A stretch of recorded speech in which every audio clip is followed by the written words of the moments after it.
As for FaZe Clan, they smacked everybody 2-0, 2-0, 2-0 until they got here. So you know what? I think maps extra important for this series. As always, 7-map pool. Ban, ban, pick, pick, ban, ban. Decider to make it 3. Ollie, go ahead.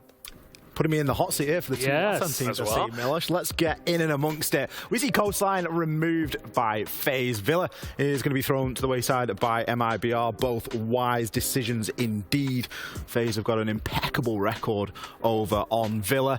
I don't know what I'm anticipating here. I think both teams have very strong maps independently, and there they are going to be shown. Kafe coming in for FaZe, a map that they've seen a lot of success on recently. Currently 8-1 on that map. Chalet, on the other hand, for MIBR, is a little bit of a stronghold. 5-2 is their recent record. So both teams getting a good, solid map of their own in here. Yeah, I gotta agree with you all. I mean, one loss in the entire year on Kafe from FaZe is a very dominant statement. We'll get the next couple of bans coming through. Oregon and Clubhouse taking off, so we go to Bank. I think MIBR are gonna be pretty happy with that one. They've got a 4-game win streak on Bank, getting 1 at the BR6 finals, and then 1 over Auction in groups. They knocked out SSG 8-7 in the bracket and dished out a clean 7-2 to Team Liquid.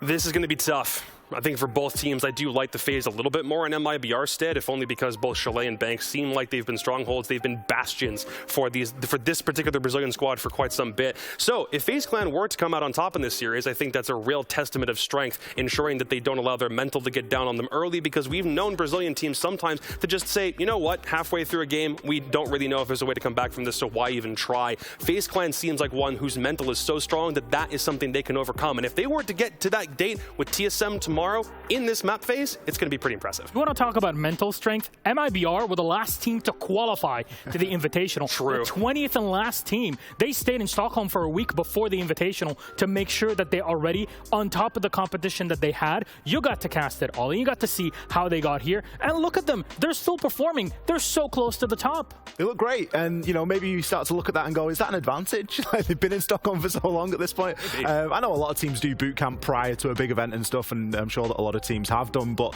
realistically, they're in the groove now, and they are very, very comfortable in that groove. What about Kafe? Because we're going to focus on this map. We'll be back after every single one to kind of break things down. FaZe starts off on defense, Jesse. Wow, FaZe chose the map, which means MIBR must have chosen attack there. Bold strategy. Kafe is known as one of the more defender-sided maps in the pool. For MIBR, though, it's not a bad map at all, right? It's not like FaZe were choosing something they had a huge leg up on over MIBR. MIBR still have a 3-game win streak on this map. Every one of those wins coming here at the 6th Invitational. 7-5 over 1, 7-4 over Auction, and then 7-3 over NIP. I guess if the trend continues, this will be a 7-2 win for them. I mean, if nothing else, FaZe Clan themselves also have a bit of an active streak going just for the course of this Invitational. Last 2 times they've played it in the lower bracket against both, I believe, it was Dark Zero and against Elevate. They won both times. So it's more a case where FaZe Clan picked one where I think both teams are pretty decent on it, and then you've got MIBR with 2 maps where they've already developed win streaks. They've also beaten SSG and CAG at SI. So 4-0 at the 6th Invitational is kind of crazy. Yeah, no, in groups they've been doing great. Those bans, operator bans, are very predictable. Valkyrie and the Thatcher every single time. Is this something that could be abused by MIBR? Very possibly. We saw MIBR yesterday. They were really willing to ban the OSA against Liquid, and that was something that they actually banned in not only Bank, but the second map as well. And we kind of expect it on a Bank. OSA's really good on Bank. But you think about Kafe, there's a couple of similarities there. A little bit of window play to get thrown in. It could very well change the dynamic, and the scenery of these operator bans and make them just a little bit more free-for-all instead of just being the boring same old one hard breacher and a Thatcher. Yeah, I think the OSA ban is something that maybe came out just due to the BR6 finals. It was one where Team Liquid really rocked OSA against them, and it seemed like MIBR couldn't really contain it. I don't think it's really been an operator we've seen a lot from FaZe, though. Final thoughts, Jacob. Brazil versus Brazil. I liked it only because there's not a chance for a guarantee of a Brazilian repeat this year. There's not 4 Brazilian teams in a row winning 4 major events. One of these guys is going back home to Sao Paulo, and the other one's facing TSM tomorrow. It's not the El Clasico we were expecting, Milosh, but I'm sure it is going to be a banger nonetheless. TSM watching their seats. Which Brazilian will they get in the lower bracket finals? Let's find out. Let's find out, shall we? TSM awaits MIBR FaZe. They're starting off on map 1, Kafe. FaZe on defense, and the attack for MIBR. Hap and Fluke, take it away. Thank you very much, Milosh. And we find ourselves here to find One more team, only one Latin American team will be progressing into that final 3 after the year that they've had, and MIBR, I think, of that unknown quantity that have done so well. That's exactly it, right? MIBR is one of those teams where everybody was like, surely this is the match where they'll be knocked out. All right, they continue. Surely this will be the match where they got knocked out, but they keep on living, they keep on fighting, they refuse to die. And whereas FaZe is hoping to go for a back-to-back championship here with the Major, now the SI, they need to get over this hurdle first. Over MIBR, the team who have knocked out so many Titans here at the 6th Invitational 2022. And we're starting it off here at Kafe Dostoyevsky, the operator band first. I think the way of looking at it for these two teams as well is every team that's beaten them, every team that they've gone up against is gone. Every single one that has put that pressure to them, they've been able to bounce back, whether it was a dispatching of Liquid as the vice versa removal for sending them and FaZe down to the lower bracket before by MIBR, or whether it's Titans like SSG and obviously OXG who've been able to have a really big fight and had a lot of momentum coming out of NA. Either way, we are left now, left in a situation of finding out who will be meeting TSM in the lower bracket final tomorrow morning. Only one of these teams can make it, and to have 3 representatives from the 3 different regions in the final 3, sorry APAC, not your year this year. Not quite yet, but the improvement that the APAC region have shown over the past couple of months has been noticeable. And if it isn't now, then surely next year they will be able to step up just a little bit more as well. But yeah, you mentioned it. It is not going to be a full-out all-attempt final. We have one team of each region in that top 3 at the end for the very last day. We just need to find out which Brazilian team it will be for the side of Latam. And that is what we are here to do right now as it starts. The operator ban phase has concluded. The Thatcher, the Nomad, Wamai, and Valkyrie all have been removed. And it's nothing out of the ordinary, we have to say. One of the things I am going to be super curious about watching as this series goes on is the objective play. Going over all the statistics of these two teams, not only throughout this tournament, but how they butt heads in the previous engagements, where they've had a handful, 3, throughout the year over the rosters that they've still sort of got. And in their sort of showings against each other, there is 3 total plants over the 3 times that they've gone to heads. They really have this habit of these two teams not setting themselves up for objective play. And if you look at how they've been able to sort of drive that this tournament, FaZe have been a lot more consistent. They've been able to find way more use of that objective. I think it's a total of about 31 or 32 over the maps that they've played. MIBR is about 10 less. They haven't really been able to dig in, and most of that 21 that they've got was against NA teams, against those sort of showdowns. So I'm curious to see if FaZe can sort of get an upper hand in that part of the strategy.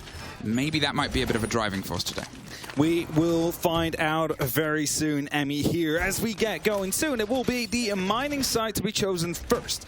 That first floor, the middle ground of Kafe, which makes it so the verticality is going to be playing an important role here. There's going to be, well, some spots that could be cleared out. Let's think of the train museum first, where there's a lot of vertical angles you can use to basically take out the connecting part of the 2 sites. Next to that, of course, below, important potential C4 play to come around in some of these sites, especially into dining or fireplace, however you want to call it. A little bit less so in the mining, as there's some concrete angles around there as well. But as we start, the top floor will be taken, well, the roof will be taken by MIBR, the default. Open up those hatches, start to try and take some control on that very top floor and work your way down afterwards. That's it. They're going to see if they can get a bit of a handle here and just clear that big bout across the top with obviously the piano room and everything that it might offer. Astro, he's dug in on the bottom, or around close to that red stair set. He's waiting to the potential of maybe swinging his way up, and MIBR, they're sort of funneling pressure from the opposite side, maybe towards the fight against Bullet buried inside Pixel, a big point of proponent that we've seen earlier on in the showdown today between the NA and EU teams. Here, he's not going to stick around too long. He's not going to see if he can do a bolo and ham it out because he knows he doesn't have to. He knows he can pull himself back and try and apply the pressure elsewhere as Philippux comes over onto the eastern side to see if he can try and just catch those loose players, force and funnel. But at this time, FaZe, they're still sort of comfortable with only the 2 players slightly separated on the top floor. Yeah, for now, FaZe, of course, have that advantage as well, where the timing works in their favor. It's MIBR that needs to set this pace, and they need to clear out this top floor as soon as they possibly can. It's Astro from the back, though, however, will be doing a lot of damage to Lukid, all the way down to 1 HP, and Impact even tossed over, but couldn't quite connect to find the final damage that needed to be done to pick up that first kill. And with that, FaZe, a little bit of an advantage here. Yes, there is going to be some heals coming in from the Yana as soon as the Adrenaline Surge will be off cooldown, but that is not going to be getting Lukid all the way back up to full HP. It was sort of a missed opportunity. We highlighted what that could potentially do. You're looking at, obviously, a Nomad ban off the board by the choice of MIBR, and FaZe, they're going to lean into that. They're not going to sort of sit on their laurels. They've been huge in terms of getting into combat throughout this tournament so far. Generally, they've got a better KD than what is coming out from their opponents, but to be fair, the clutch factor of MIBR, as they talked about on the desk, is that consistent problem that FaZe might have a hand of dealing with, slipping their past the mining equipment, just getting himself stacked up behind 30 seconds. MIBR is starting a bit of a structure here, a spray round onto the stair set, but doesn't quite have the full connection of Astro, who's somehow still slinking his way and dancing across it, pulls himself back towards the pillar side, and Souls is the first to open up this engagement. The Warden, an occasional ban that comes through from MIBR, is able to live free in here. It might be that lock-in of that free round. Reduct goes for the hop, but it's instantly cut down. FaZe still has full control over the site, and with the kit cold outside, Philippux is able to find one before it's traded out on the exit. And this series opens up with a FaZe round. With a FaZe round, which was won by starving MIBR at a time. They didn't really have the timing in their favor there. It slowly started to slink, and they were forced to go for these pushes. They were forced to go for jump-ins that did not favor them at all, and were picked up as a result. FaZe, they win that first. That means that it's locked now. 3 rounds in total. So in round 4 will be the very first opportunity for them again to play it.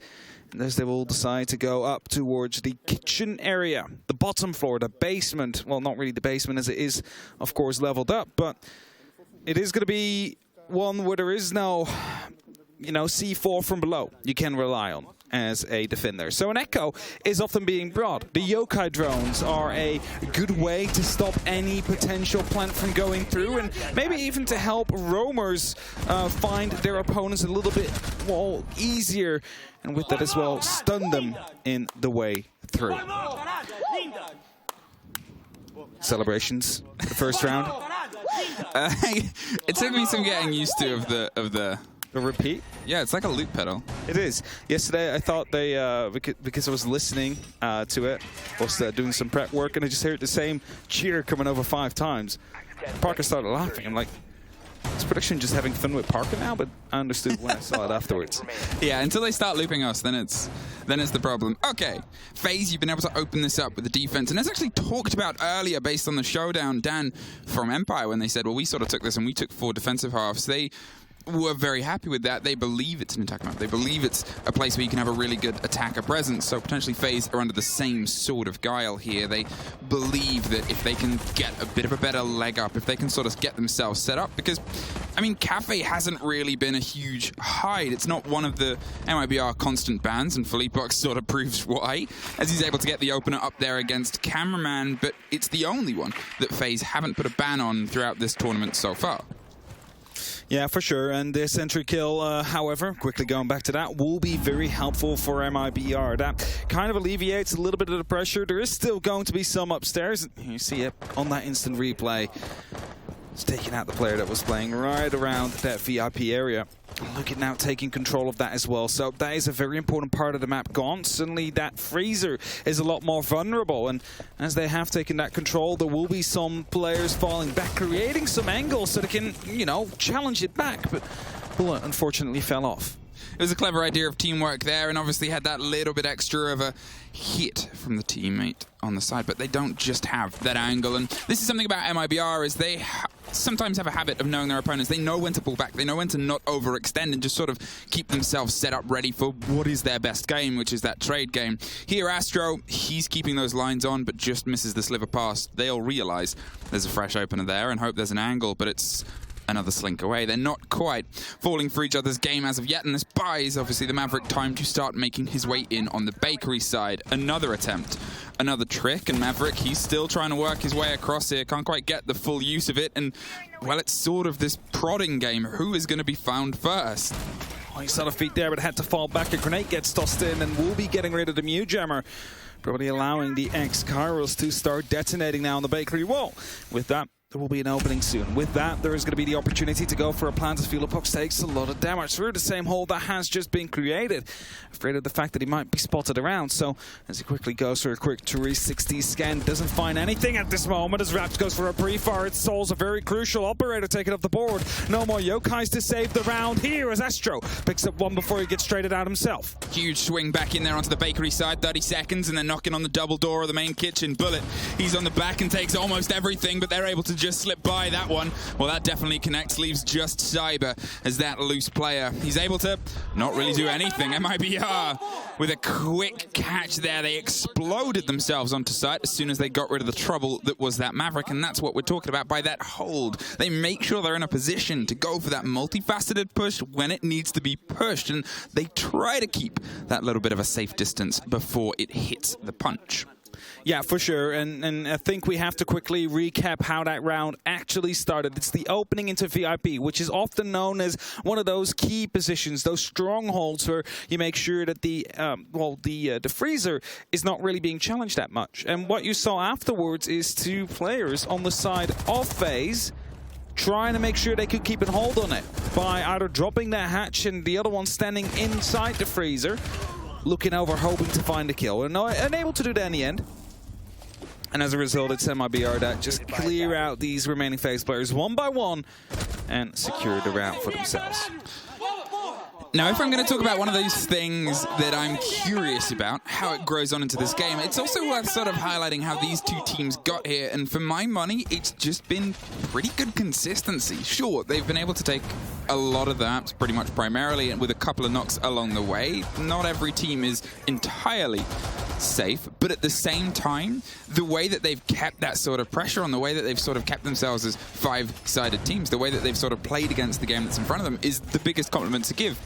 Only one of these 10 players makes any of the top 5 lists on CGG, and it's Filopox for cost. Every single other player is outside the top 5, but just outside of that top 5 is so many of these players.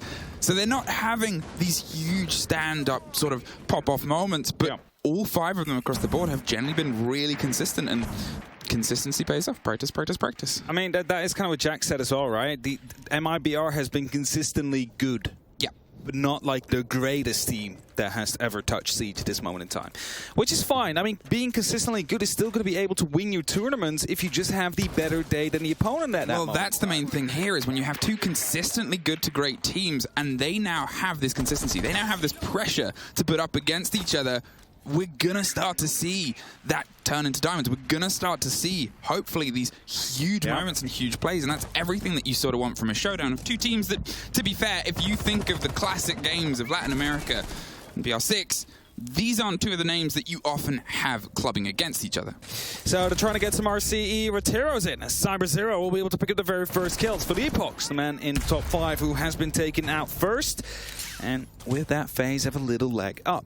But more importantly as well, they're trying to get rid of that utility that has been placed by the defenders before, but the Mew Jammers are stopping that from happening, as Lucan will be picking up a kill as well. So we are continuously trading. It's just MIBR that is looking to find a way around the Mew Jammers to at least clear that utility, so they could go for a plant and execute in the end, because everything will slow them down, and the more you are slowed down, the more effective these Yokai drones will be, which are still in place and are still being driven around here by the side of Souls. the fight across the top here, and as you said, they're pinging this intel. They're making things a little bit uncomfortable for the players of MIBR because you still have Cyber, you still have Cameraman underneath with the potential of causing problems. They obviously already utilized the C4 at this point. They're just going to see if they can try and wing into the potential of the firefights, but look at the far side here. Reduct, you've got him coming up onto the far balcony. They're pushing Astro out of that power position here. They're blinding him with everything, but it's Cyber that's able to strike. It's Cyber that's able to find that swing round and push that momentum. It forces the players inside. They know that there's pressure coming from behind them, and Falls is able to get one more. The rotation comes up to White, but it's the fight on the freezer door that starts to really get a face of this round. Falls, the last to finally find his way inside as Astro goes for a very bold spray, but they're limited on the far side. They're going to wait and see if they can go for the strike as soon as the plant comes through. 30 seconds. The two remaining MIBR players, they're weighing up the pressure they can apply, but Astro, he's gone for a huge rotate and is able to catch the diffuser, puts it down, and now it's all down to Luke, and you can see they have the idea. They've dropped the player. They've pulled themselves back down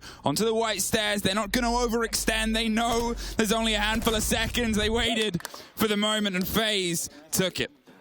Well rotated around, they're able to drop that diffuser and both pull back at the same time. One hides inside the cigar shop, the other one descends those white stairs, and as the timer is slowly starting to run out there, one of them went to check. Maybe they picked up the diffuser, maybe they're still going to try and go for that plant, but the kill came through. And it's FaZe that takes the lead again after they shortly lost it due to the equalizer that MIBR put on the board in round 2. And now an alt friend of them has been opened up. It's the mining room, but it decides to not go there. It will be the reading and fireplace that comes in after we see so many beautiful replays. Nice. It's good knowledge that is coming down from these teams, and Cyber as well, just playing below, able to just, sow havoc in between the MIBR members. That's it. That's what we talked about at that point. And if you don't have a C4, you still have pillars. You still have this idea of being able to swing into them. And as I called it, Reduct on that far balcony, and we called the pressure that was coming through. That was the response from FaZe, was to make sure that they had that position to stop that exact swing and that exact bad momentum where if it went unchecked, it would have been a much easier take and kill onto that back bar and that back line of what is a hefty site control, and potentially paints a very different story of the round itself. Here, though, as you said, they're not going back to mining, which, to be fair, it's sort of a little bit hit and miss for a lot of teams. They'll run it once. Most of the time, they'll see if they can get something out of it and then opt for a sort of rotation. The only teams that don't are ones that don't like playing kitchen. And I would say, generally, we've seen FaZe and MIBR both lean into kitchen. Here and there, yes, for sure. But after that loss we have just seen, and mining being opened up, but maybe being a bit of a, a curveball that FaZe wanted to throw, they're looking to go back to reading. So continue a normal rotation that you would normally pull up as well.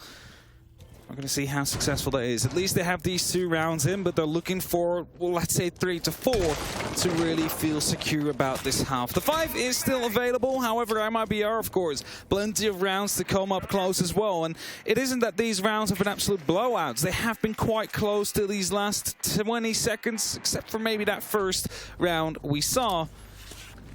And as we progress, MIBR is going to adapt to the many strategies that FaZe have been bringing as well, and with that, might find some more success.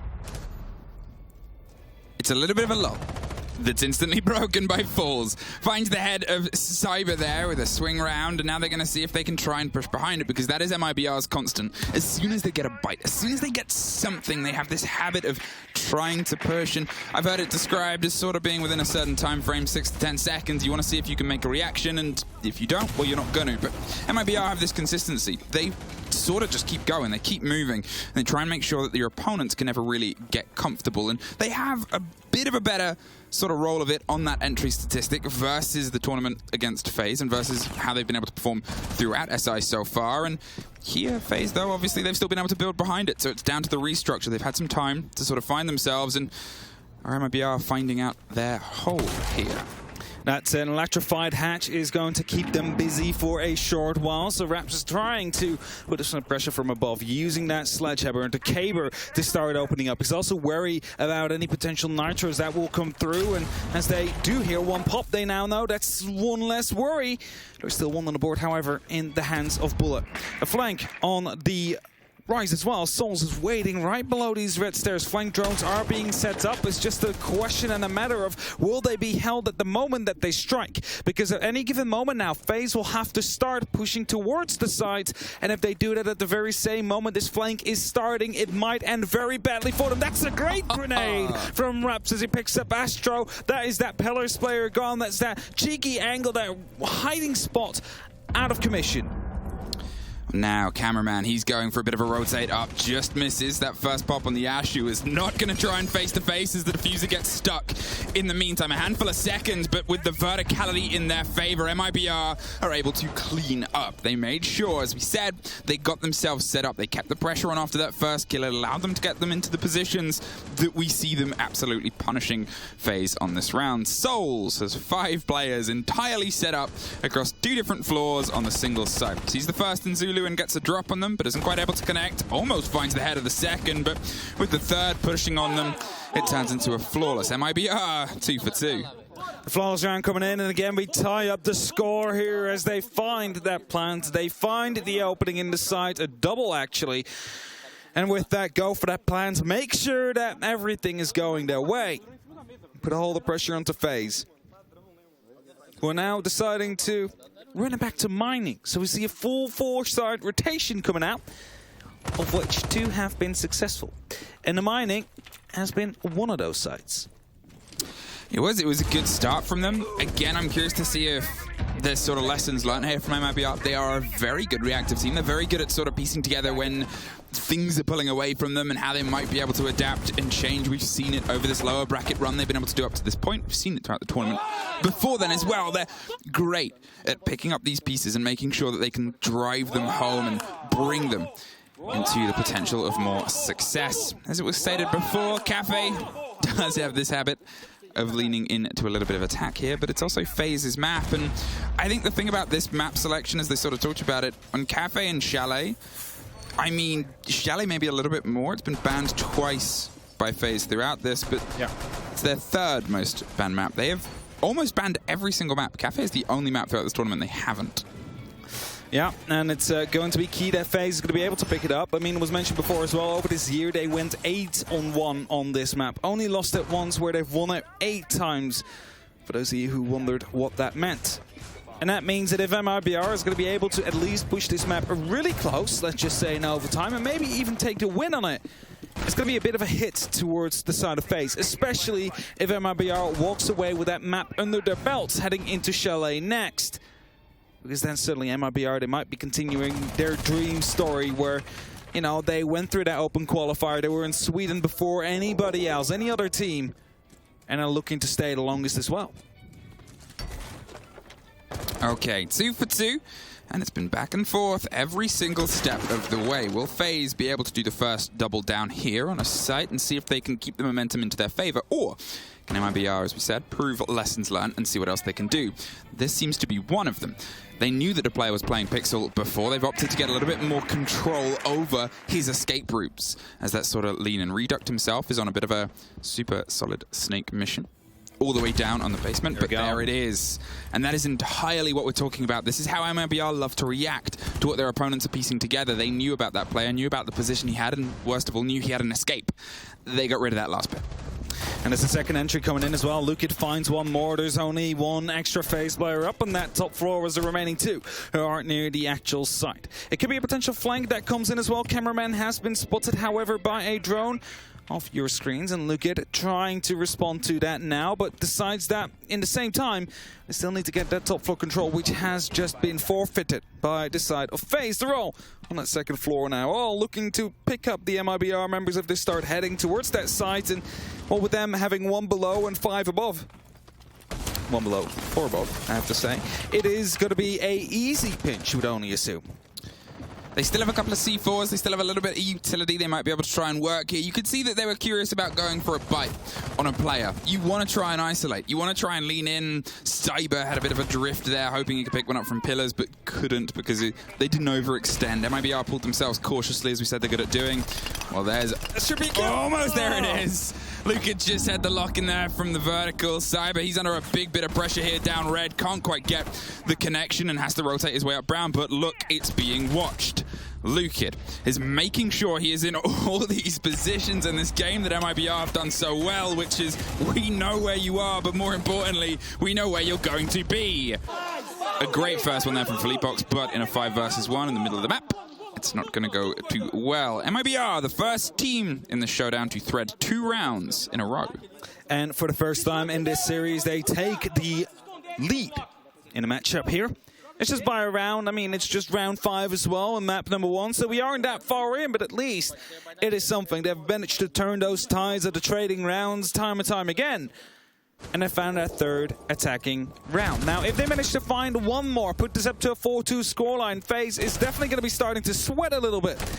And rightfully so. If you see Lukid just come in like that and just basically run you down, wherever you go, wherever you try to go back to the side to, it doesn't matter. He was watching. He was there to pick you up.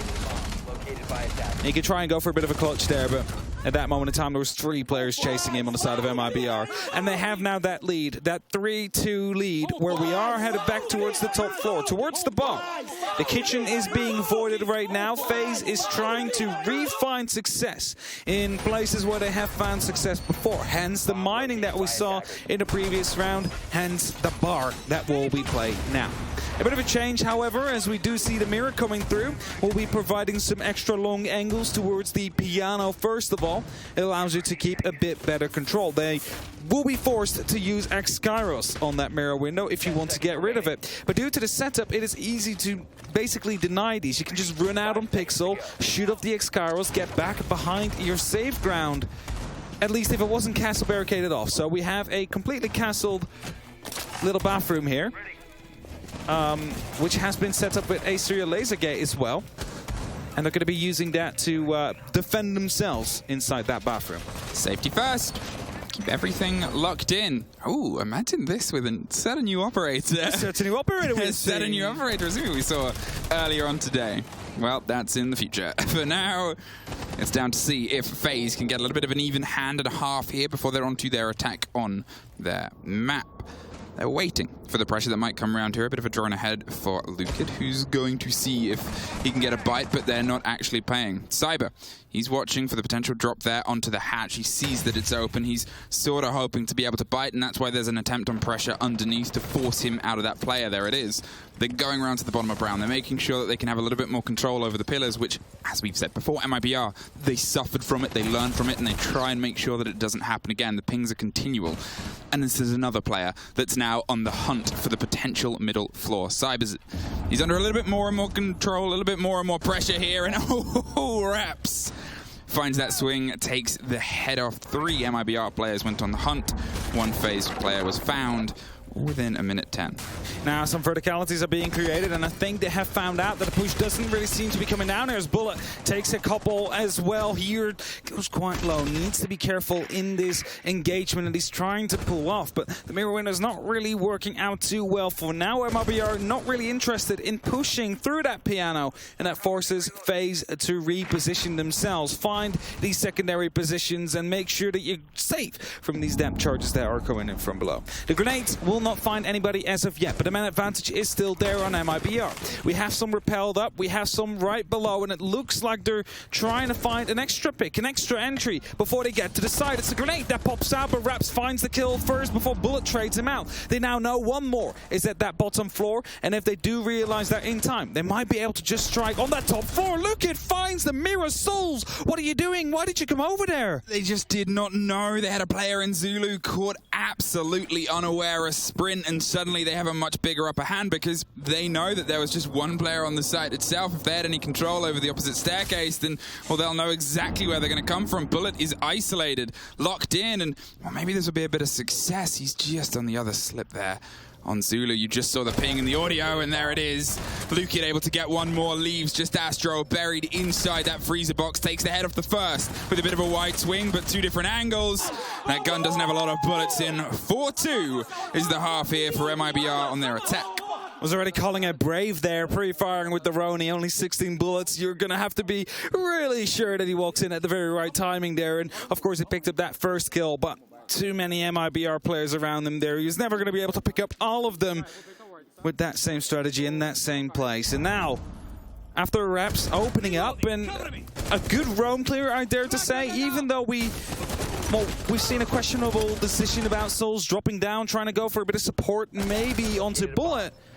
But at the end, it just put him in a massive man disadvantage. It's a 1v3 on the side at that point, and that is exactly what MIBR made great use of and put themselves up onto 4-2. It seemed like they weren't entirely sure on how they could lean into it. It was a learning game here on Kafe for them, and as I said, it's not the most surprising map. It's not the most out there map for these two teams, as you see them leaning against each other on the amazing stage just behind us.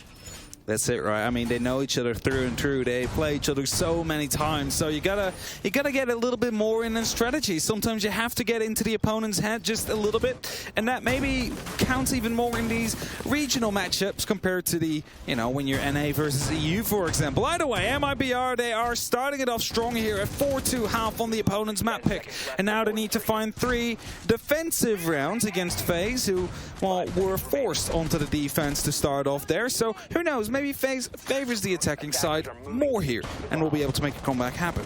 Well, if it's related to anything that we heard from Dan from Empire earlier after their game against it is generally teams see themselves as being better, depending on opinion. I'm not going to speak for every team, but it seems a consensus that attack has been a good bout for Kafe, which, to be honest, with the sort of nitty-gritty strategies that it has otherwise offered teams in defense, it's good to see. It's good to see it in what is obviously a very aggressive meta. There's a man prepping a window and potentially going for an angle a little bit later. Obviously, they have themselves a bit of a vertical hold, which we didn't see too much of from FaZe in terms of trying to hold on to dining. In fact, there was a lot of pressure on that hatch quite early from MIBR. RC Rotero coming right around the corner here, but it doesn't go quite deep enough. One used to get rid of the first barbed wire, but if he would have gone a little bit further, there would have been 3 ADSs to be up for grabs as well, and that is exactly what he tries to protect here, but everything is going to be lost now. The shield and the 3 ADSs, but Reduct picking up the kill, and that is more important than those ADSs. That's it. Obviously, you look at what they've lost there, and that is their generic hard destruction, those range of the Selmas. They still obviously have the tin openers in the pockets of Cameraman, and that will allow them a little bit more range, but he's got to play himself a little bit more protected now on that backside. Raps, however, is able to find the next, and here MIBR, they're heating up, but Sol's just going to try and cool things down for a second with some control over White Stairs. Still concerned of the jump out potential above, but as Cameraman takes the hot hop there in, it is absolutely torn apart by Raps on a swing round behind the bar. The only thing he is serving up is pain to pretty much every single FaZe member on this approach. The quick swing round there just goes into Souls' favor, waits for the potential pickup here, but now he has almost found himself stacked up with Bullet. They have just gone on a bit of an entrance, but you're looking at those 3 remaining MIBR players. They've fallen themselves back. They still have control of Bakery. They could go for a rotate on Small Bake if they want. It's up to FaZe now to see if they can clear themselves a funnel of space, and the intel that is otherwise being provided here popped in. Nobody's home, but it was a drop there on the Gemini. Now, RC Rotero being used on the counter, hoping to see if there's any more utility. Not going to be the case. There's also no cameras and nothing that will be able to guide the side of MIBR directly in the site. So they need to rely on the entries here in the side of FaZe. They need to find an opening. But with the smoke canisters that are currently being applied and currently being detonated all around them, there's going to be one more left that's worth 15 seconds. So as that one gets popped now, they will need to force themselves through at some point. They've pulled themselves back into the kitchen. It's Bullet that's able to get the big opener. You saw ahead, but couldn't quite get the full connection. Goes back for a little bit more, but in this 2 versus 1 situation now, you got to see if you can drive yourself home. Still fighting the Slithers either side. The other hasn't decided he needs to rotate up, but as he drives on by, MIBR put their first in their pockets, 5-2. I'm going to count that one a little bit towards Raps, who was playing quite aggressively with the SMG-11 there. The smoke, nonetheless. He was swinging so many FaZe members and was able to pick up the kills here and there as well, but still live. That's the most important part, because you need those smoke canisters at the end of the day. You need to use those to stall that time, and that's exactly what he did. He forced them to enter the side under not very favorable circumstances, and as a result, managing to pick it up. Something that FaZe could have done better, however, was going to be to push in a little bit earlier. Get the VIP under control when they use all that utility. The RCE, the 3 flashbangs, they could have even used an incendiary bolt from the Capital to basically force him into just a singular corner, which you could have gone for the pre-fire with. Either way, MIBR 2 rounds away from picking up that very first map, and they are starting to light up even more so on the stage behind us. And we're going back to the top floor. We're going to Bar, which was the last site. FaZe tried to defend, but failed to do so. Now they'll be on the attacking side of things. Will they find success here? FaZe still haven't called the tech time map. As far as they're considered, this is still plan a go. They're more than happy to let that first one slip. Okay, I say more than happy. They're probably not very happy, but at the same time, they believe right now this is still a plan that they can swing themselves back into momentum. Often you'll see some teams break that momentum here in this situation when they're one before that potential one left in terms of their play and defense, and that's 6-2. But here, they're confident now that they'll be able to try and put the pressure on outside of that site itself. Mirror window being set up, you just saw it there. It's going to get some support from utility wasting gadgets here, but Cyber wants to go really close, really fast, using that skeleton key, using some of the... Oh, what a shot that was! Finds Raps, that's the first. That is the mirror of the port. Not the smokes and not the same, well, impact that it might otherwise have, but it's still the man advantage here for FaZe. Cyber, he's now underneath as the Buck. He's going to see if he can cause as much shepherding problems as possible and force the players into more uncomfortable situations, allow some space to be pulled. It's a very direct take to get himself in that situation, especially against a team like MIBR that love to be a little bit free range, regardless of what the shepherd's wishes are. They have themselves still stacked up intel. They're going to go for a bit of a wider take here with pressure coming in from the bottom of white, with pressure coming in all the way from the top. Not quite connection there, but you can see MIBR, they're sort of sitting, waiting there, a little bit curious about where this first break, or to be fair, the second after the entry's gone away from them, might just come from. Now, the surprising factor on the side of FaZe will be the Amaru. There is, of course, the opportunity to either pop up a hatch or a window and instantly put up some pressure here. Cameraman will be entering, will be heading up these white stairs, might be trying to find himself an entry point to either use the Gara hook or to just walk in with that G8, which is an incredible gun, of course, as well. But he needs to be careful because Philopox is descending these stairs. Has that DMR. We've seen how deadly it can be in the right hands. Hello, Inagiri, for example. And as he hears him sneaking around now in that laundry, we might just see him go for a bit of an aggressive fight here. Oh, no, do it. He's going up the hatch. He has the diffuser. He wants to go for a plant. Oh, do it. All the flashes in the world are going up there, but there's a man with special glasses. Cameraman is up, but knocked back down. Falls. Just another day at the office, says Warden, as he pops those glasses up the bridge of his nose. He's instantly met with that pressure from the Buck underneath, but the swing on the door is caught from the top down. Souls makes sure he keeps a little bit of control here. The body balance is back balanced, and Lukit with a long arm watch is just going to be able to watch as Souls finds one more. You've still got a C4 in pocket, but barely. That player on 90 is massively isolated. It's a long-range firefight. They've got to see if they can go for a bit of a flat retake here. The pressure on the top of white pops round. It's Souls who is doing everything to drive them back in. FaZe, they find their third.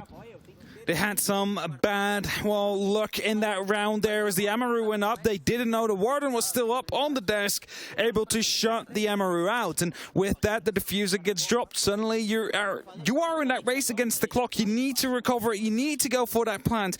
And they did so perfectly well. Maybe a bit of over-aggression coming out from MIBR. Maybe not quite aware of the fact that the diffuser was down at that given moment in time. But FaZe able to quickly turn back the advantage MIBR had and bring it into their own way. Now, 5 on 3. FaZe is closing that gap just ever so slightly. And as we have a tactical here from the side of FaZe, even though they have just won that round, it was on the back of that gun skill, not because the strategy worked, because that almost threw it away. Well, I said sometimes you'll see the teams take it before this round, but FaZe believed they could cool the momentum, and, well, they did.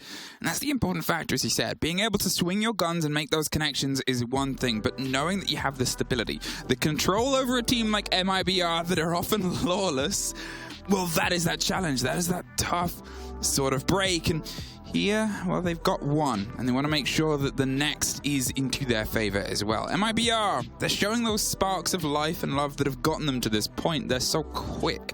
Their moments of momentum of swing back into fights, of repositioning, and most importantly, pulling back. It's a skill that not a lot of teams have sort of fully demonstrated across this tournament, knowing when you have the advantage and when to actually press that advantage. And it's one of those things, one of those facets of MIBR's gameplay specifically that for me has really been a big force across the board. Occasionally we'll just hear them shout behind us. I don't know if our mics... Which team was it at that moment? Because I was writing it down in that. Probably both. Probably both. All right.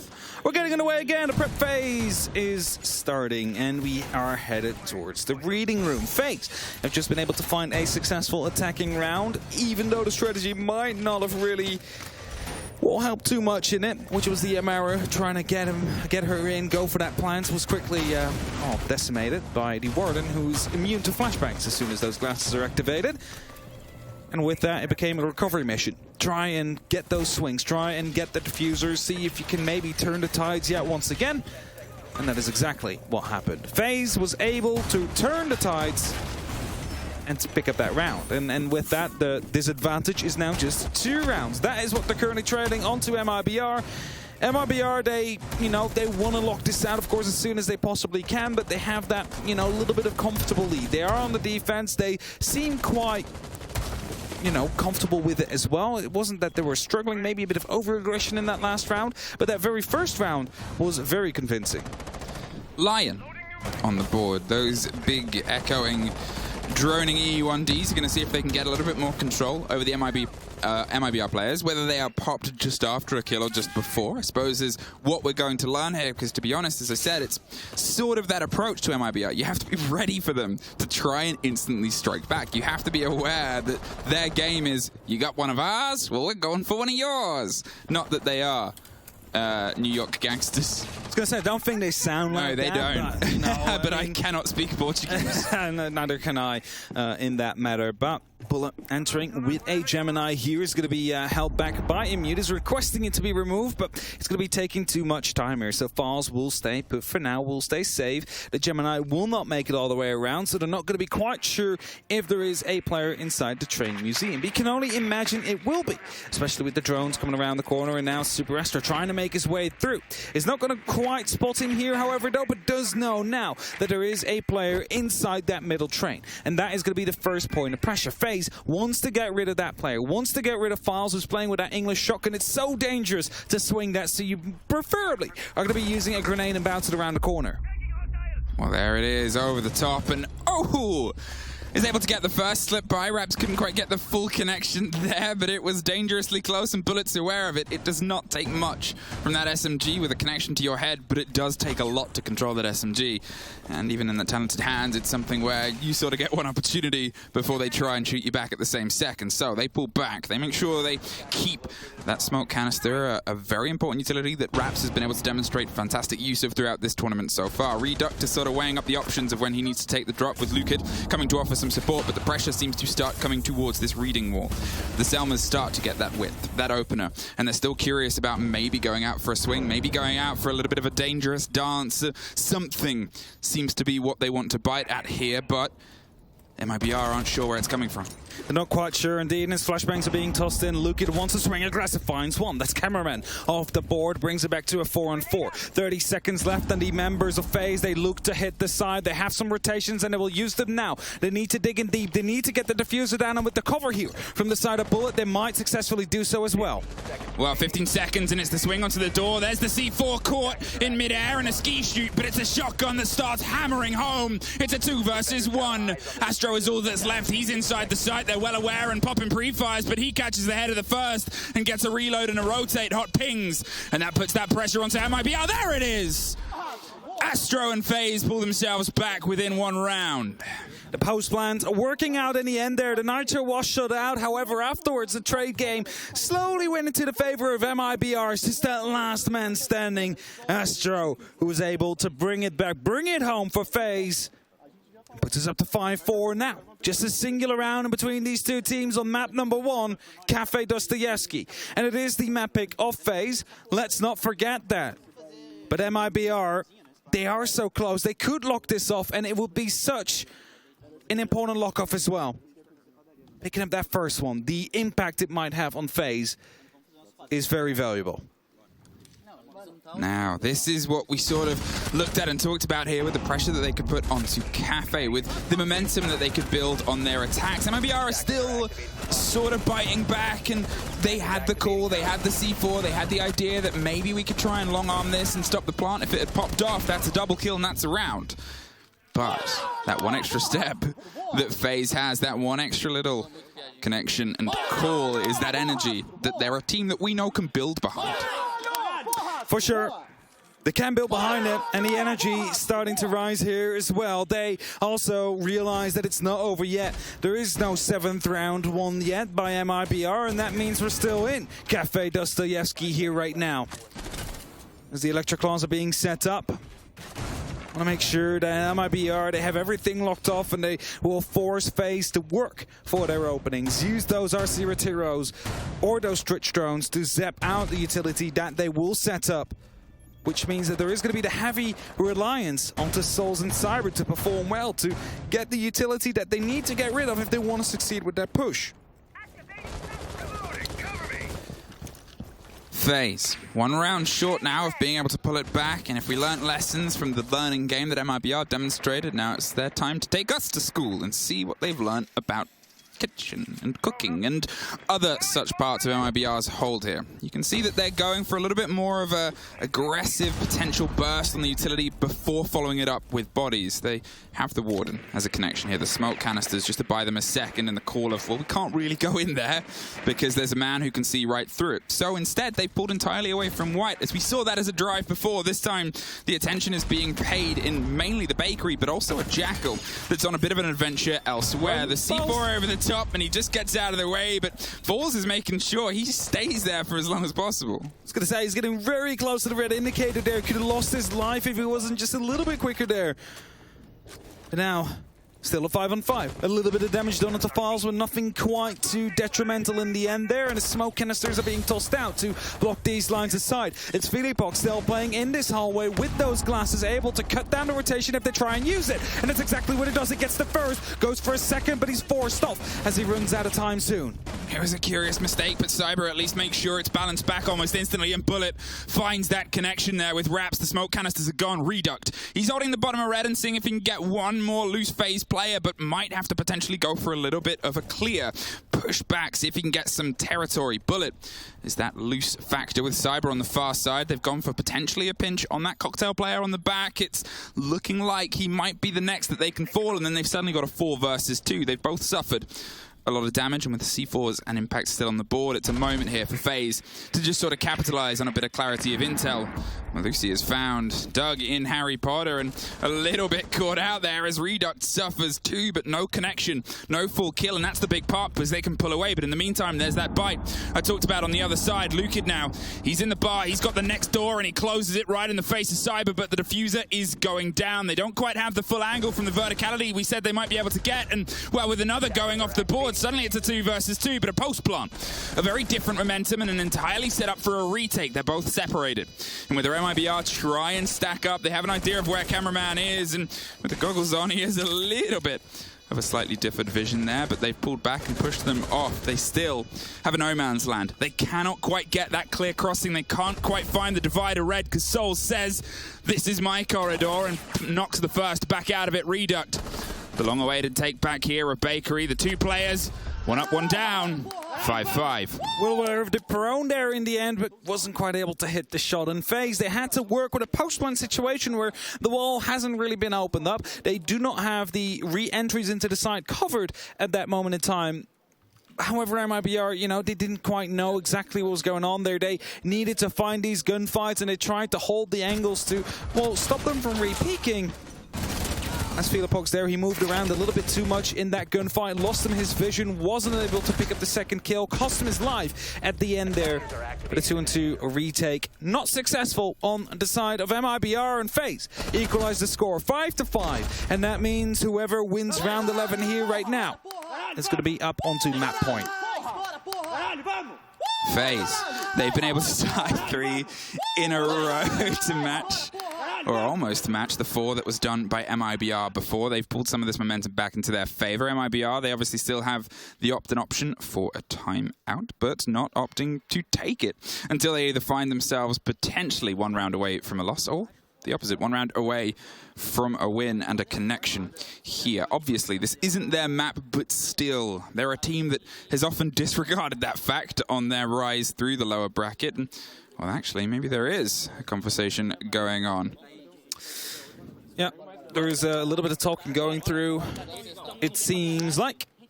But we are also getting underway. 45 seconds. They did. Were being used. Okay. They used it. Okay. I was going to say, because we saw the talking. We saw the talking, we saw the replays, but we just caught the tail end of that. Yeah, okay. So they are using their tag timeout there, MIBR. And they've used it. And now let's see if they've used it well. Warden, again, to be brought. The Ying is this time being 6-picked in. And then you make yourself wonder, all right, they're going to have to pick up falls, because remember the last time we were at Bar, it was eventually still won by FaZe, but it was an Amaru that came up through the hatch, through the laundry hatch. Picked up by that Warden, even though flashbangs were being tossed up by friendlies, didn't quite blind them. As a result, the diffusers dropped and FaZe was sent on a recovery mission. But they decide that, you know, this time around we need to do something else. Let's not pick the Amaru now. Let's go for a Ying instead. And what we might see here, there is some options, but it could be a Skylight drop, where smokes will be blocking lines aside. Candela start popping in to blind everybody that is near that site. And just see a drop, go for a plant, have people left on that roof that can stop it from happening. Can stop the defuse from going through at the end. A Ying is on the board, and against a team that has pretty continually played Warden, I'm curious to see the effect it can have, because FaZe obviously just lost a player on that entrance onto Small Bake because of a well-placed Warden. A Warden that they'd drawn out before, and sure, it's been about 20 or 30 seconds since they then sent the second smoke in, but it wasn't an instant push behind the back of the smoke. Even then, if the Warden's not too far away, it's more than enough time for him to reposition back in. And I guess what I'm looking for, and it's maybe one of the most rarest said statements in competitive sieges, they should pay a little bit more attention to Warden. Sometimes you should, indeed. It's an operator that works out quite well with these smoke executes some of these teams are bringing here or there. There's also a bit of a risk to it. Drone gets taken out. Cyber was thinking he had a clear spot on Redux without him being aware, but it gets taken out in the end there. They now are well aware that the Skylight was being watched at that moment in time. As you hear some of the EMP darts going off from the bulletproof cameras that MIBR have brought, it might be on drones to ensure that they can pick them up. Maybe even these Rotero drones that currently is being EMP'd because it's stuck on that bulletproof camera.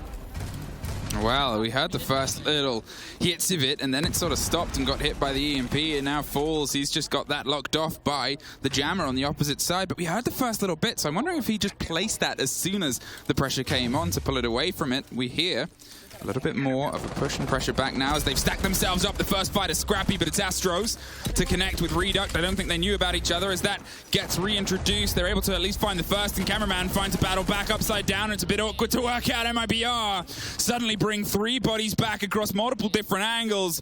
Bullet at least keeps the body balance back on what was supposed to be a huge burst, but look underneath. They have that C4, they have that mirror, and they have one more FaZe player for the catch. Souls.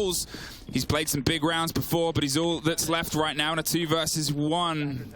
Jiggle to get that kit, wants to see if he can try and catch the player coming their way back up the stairs, and is going to bait the plant potentially, or see if he can go for the stick. There's a little bit of movement, but they haven't quite got it. They're going for a split push here. One either side. One's hitting up Lumber, the other's going for the big cigar rotation, and Souls will probably be aware of this. Can see the pings onto one, tries to find the fight with the other first, and there's the pop over the top. He can't quite get it locked in. There's Mirror, and now he's suddenly got a 1 versus 1 behind a solid wall. The pings, they're all in his favor. There's a C4, but Souls does not care. Souls with a 1v2 clutch coming in there. Blants it. They didn't expect that on the side of MIBR, and as they wanted to go for a split push, it took a little bit too much time. He was able to sneak around, head towards the balcony, gets that first kill, sneaks back in to ensure the second, and it's FaZe that brings it back. 4 rounds in a row here now, up to 5-6. And now they're on that point. They have the opportunity to lock in their own, which of course you do expect here and there, but for a while it seemed that MIBR might have been able to pick up that very first map, but now it's starting to swap. It was such an explosive introduction as well, and I mean, you have to look to Souls here being that saving grace, that fight that has massively kept FaZe into this, and the expression there. I'm sure there will be a screenshot of the heads on forehead looking towards the player on the end that pulled that out of the bag. The 2 versus 1 plant alongside it. This is FaZe, this is that energy, this is that team. We just keep on hearing the cheers 5 times in a row as we quickly go by every single one of them. 5-6. A singular round is all that FaZe needs if they want to lock it off here on map 1. Put MIBR 1 map down. Headed over to their own. Chalet, it would be. Or FaZe has an opportunity to lock it out. Now, we're headed back towards the reading. FaZe is still on the attack. That doesn't change up until potentially the next round. And the last time around here, they went for a bit of a panic push in the end. They had the openings made from the pillar side. They could dig themselves in deep behind the cabinet. And as they went for it, as they went for the plant, it was a Nitro cell that got shot out. And after that, the trades continued to go in favor of MIBR up until the last 2. Which then came back in favor of FaZe. It's not something they'll hope to repeat here. They want to get the win, don't get me wrong, but not in the same way, I would assume, as they did before. They want to do it with more conviction. And that starts with clearing out that top floor. They need to have that vertical control taken away from the defenders and used by yourselves. And with these mirror windows currently being deployed, Cyber has a... Oh, no, he misses the first! Did he get the second? No, he did not! Why do you knife it for the pucks? He opens it up instead, tries to help them there.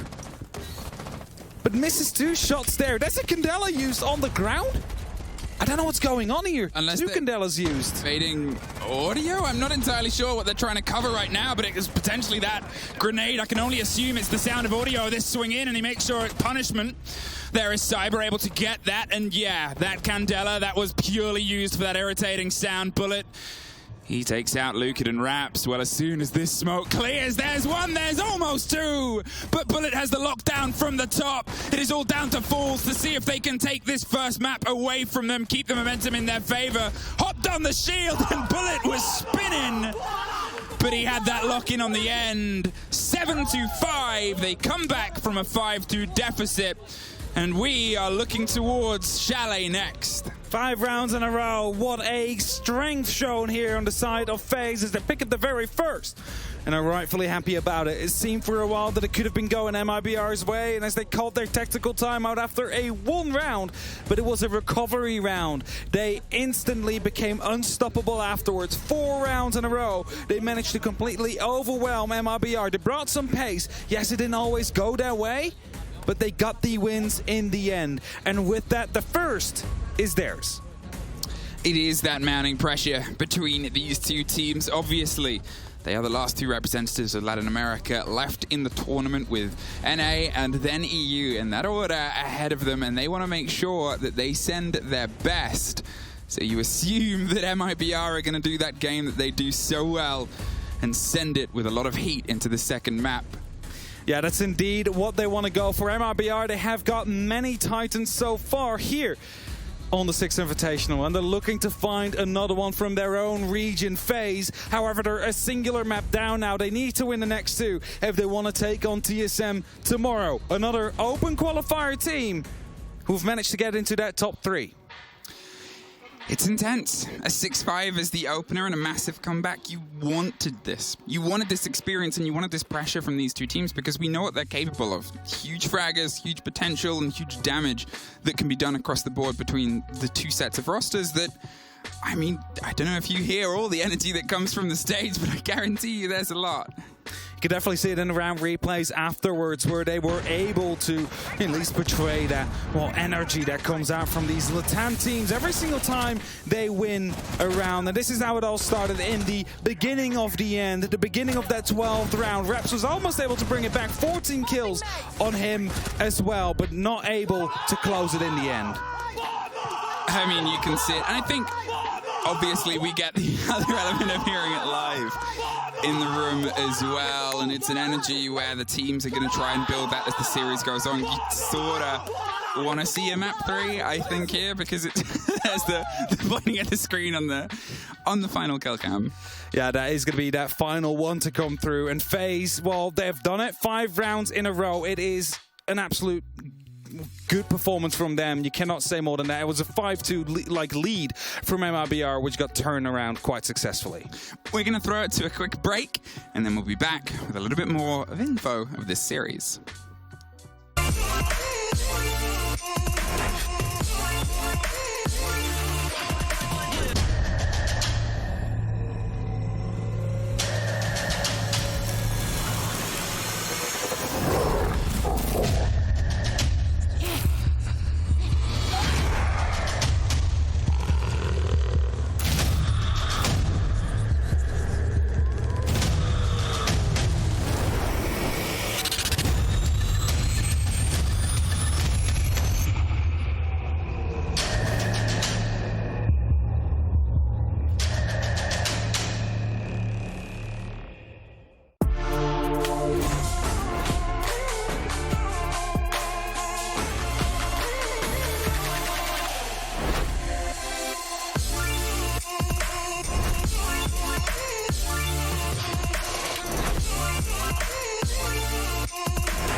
Welcome back, friends, to 6 Invitational. And we have our winner for our very first map in the second series of the day. It's FaZe Clan to take MIBR by storm on the comeback on Kafe Dostoyevsky.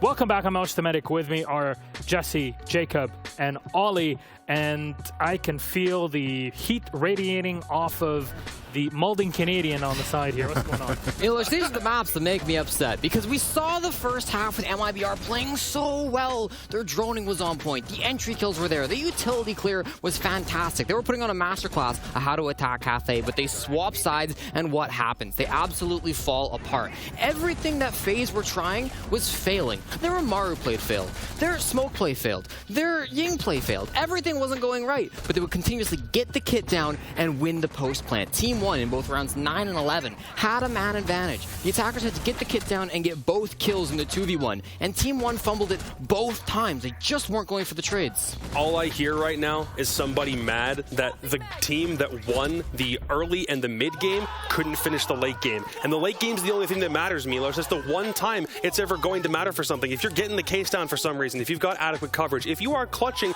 it means you were the one who hit your shots. You followed through with more steps in spite of whatever happened at the beginning of the round. Everything that he just said, completely null and void because FaZe just won the map. Jesse, just because you explain things this way, have you tried being an EU fan? I think that would fit you very nicely because here I am, as an expert myself on that. I can tell you it's a good career move. Ollie, let's take a look at what happened with our map summary. Here it is on the screen for everybody at home. Here's the numbers. What can you tell X? Well, it was a good close game, wasn't it? I think Jesse summed it up quite beautifully there in that small little rant. To get 4 rounds on the attack on Kafe is no small feat at all. And MIBR did a cracking job there. But where they struggled was the defense. FaZe, on the other hand, they thrived and really built themselves into the fixture. Look at Souls there. The support player, double positive, 14-7. The stat that really shines throughout this entire map, whether it be for MIBR or for FaZe, was that opening kill. Every single opening engagement led to the round win for the team that got that opening kill. That means if FaZe get the opening kill, they get the round. If MIBR get the opening kill, they won the round. That was the case in every single round bar 1, which was round number 10. Aside from that, it was a pretty picture-perfect game. Yeah, that was one of the stats we covered, and it's pretty synonymously kind of led into this game from what we talked about from yesterday. But the thing I do want to highlight, in spite of how potent that entry kill seems to be, again, is Souls, the guy who was at the top of the table specifically for FaZe Clan, hadn't really been given that many opportunities to get into those clutch scenarios or be the guy that for some reason needs to be in a 1vx. At the Sweden Major, need I remind you, 6 clutches. That was what he pulled out of the bag, out of his magic satchel. He had 6 chances in the post plant or at some point in a 1vx, and he win all of them. And now at this point, he's only had 2 until this game. Add that one to his third because that round number 11 is about to live in infamy. Yeah, the stats are definitely painting a picture of a FaZe Clan victory, but there's one thing that the stats can't show you, and I want to show you a replay to highlight that instead. I've calmed down a little bit. Let's focus in on that first half on where MIBR were finding success, the drone play. Just look at this from Redux. Gets the drone inside a bathroom, and what MIBR were doing round after round after round, and our observers captured it here beautifully. The drone's in bathroom. Falls is going to be able to get down onto Repel. Raps is there as well, but he won't be needed for this one. We'll go to the top down and take a look again on the left side of your screen. Defender goes into bathroom. The drone is still on him, but from the window, who's there? Of course, it's Falls. And this was happening a lot on the top floor of Kafe here because we were continuously seeing drones catching out roamers of FaZe Clan and the entries coming from those window plays. It was a beautiful little snippet of the opening round, but of course, didn't turn into much at the game. Yeah, FaZe were able to take it 7-5. That was Kafe Dostoyevsky. We have a few minutes before game is ready, so how about we put Chalet, our second map, ready on the chopping block. MIBR start off on defense, which means a side for attack for FaZe Clan. Ollie, what are your thoughts on this map here? How does it shape up? I think out of all of the LATAM teams that were sort of early adopters to Chalet, it was a very popular map throughout any region really when it first came in. FaZe have never been one to me that have really screamed, we love this map and we can play it fantastically. They've got a very 50-50 record on there of late 4-3, so it really is a bit of a coin toss as to how it is going to play out. On the flip side, it's a great map for MIBR, particularly with the way that they like to roam. They love to get themselves themselves out there on the roam. They love to play just fouls on site, and I think that could benefit them here a little bit. It was MIBR's most dominant map prior to SI starting, but they struggled at the start of the tournament, losing 8-6 to Damwon Kia, then 8-7 to Na'Vi before finally winning it SSG 7-2 here in the bracket. So hopefully they're back on track and they can take Chalet to make it to a map 3. I mean, even in spite of MIBR choking away a potential sure lead in map number 1, you got to think that both this map and map 3, if we need to head to Bang for some reason at the very end of this, I still do think that leans more in MIBR's favor. FaZe Clan still had to claw back a map that surely would have been theirs, but now MIBR have 2 very strong ones still yet to come in this series, so we could still see this turn around. Yes and no, answer one after the other. Map 3, Bank, yes, no, Jesse? Yep. Yeah. Yeah. All right, very excited to see it. Thank you very much, boys. It's time for us to get back to our game. It's all Brazil. It's FaZe v MIBR. We got Chalet. It's wonderful, Chamonix, France. How about we take it over to our casters to cool it all down? It's Fluke. It's Hap. Take it away. Hello and welcome back, everybody, here towards FaZe MIBR. The first one, the first map, has just ended. We've all settled down. You see them right behind us. They're all very focused up behind their computers again. And even though we have 3 yeses coming in from the analysts of a map 3 to come through, it's going to be those 10 players and the 2 coaches down there that will decide whether or not it will be in the end as we're headed to Chalet next. Yeah, it's not up to our analysts, is it? It's up to MIBR, actually, at this point. As they sort of said, you know, Jacob said it was a choke. I disagree. I think for FaZe, that was sort of all to the plan. It's Chalet, you're leaning in, not even Chalet, we're about to go to Chalet. You're on Kafe, it leans into the attack game. But here, I mean, if MIBR start to lose rounds, if things start to slip away, then maybe we can use that word of choke. Well, you also got to keep in mind that 5 rounds in a row have just been won by the side of FaZe, and that is definitely going to be a bit of a momentum that they'll try and carry through into this next map as well. If they manage to do that successfully, we might find ourselves with a 2-0 exit at the end. Of course, it's going to be MIBR. It's their map. They should be the ones that would be able to take this one home, and we will find out whether or not that will be true or not. So, I'm assuming we're going to see a Valk ban. What makes you say that? Oh, statistics. Oh, statistics. Numbers, you might say. I mean... Oh, it's not. It's a smoke. There's still the possibility. There's still a possibility. There's still a possibility. I think the smoke is actually a very curious ban because, to be fair, smoke in hands of MIBR, yeah, get rid of it. They have some of the best smoke player in the world. And we've seen what they can do in terms of wasting time. There it is. We've seen what it can do in terms of wasting time. We've seen how powerful that gun can be in the hands of that back line of MIBR. So get it off the board. Pull something away from them that might make them a little bit uncomfortable. I guess all we have to say is wraps, right? Yeah. Like smoke, wraps. The amount of aggression that he showed and still managed to come out alive and use those 3 smoke canisters in his advantage later on. Insane. But we are headed towards that bottom floor first and into the basement. It's Wine Cellar and the Snowmobile Garage that will be played. And when Chalet just first came out, I wasn't really a big fan of this side. We back then used to describe things as onion strategies, how there's multiple layers to it, how it's difficult to fall back on a side that just has a trench around it if you're going for a horizontal take. However, teams are starting to make it work. Teams are starting to play it more and more as in opposition really towards the bedroom side, for example.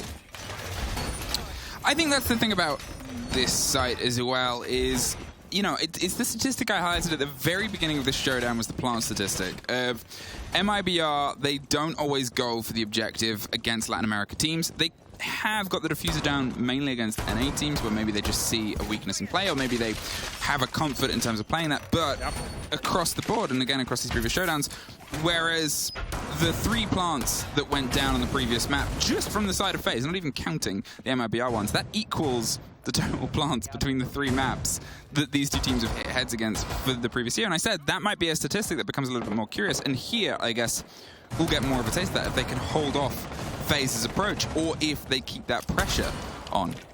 Now, the big danger is, of course, when you have that heavy top floor roam on this basement side, that when an opening is made, they might just instantly be able to go for a plant, and there's nothing really you can do about it. So you always have to find that balance, because it's just Falls now onto that side. And as the opening will be made by the Selma, Souls is playing close with the kid. Lukid upstairs is going to be waiting to see whether or not there is going to be a push coming, whether or not there is a roam clear on the way, and Reduct is doing the exact same thing. They start closing off these doors to limit the push, limit the play that FaZe can make. But as the pressure is starting to come in, at least at that first floor, and it seems like the second one as well, they will stay at their places at least for now.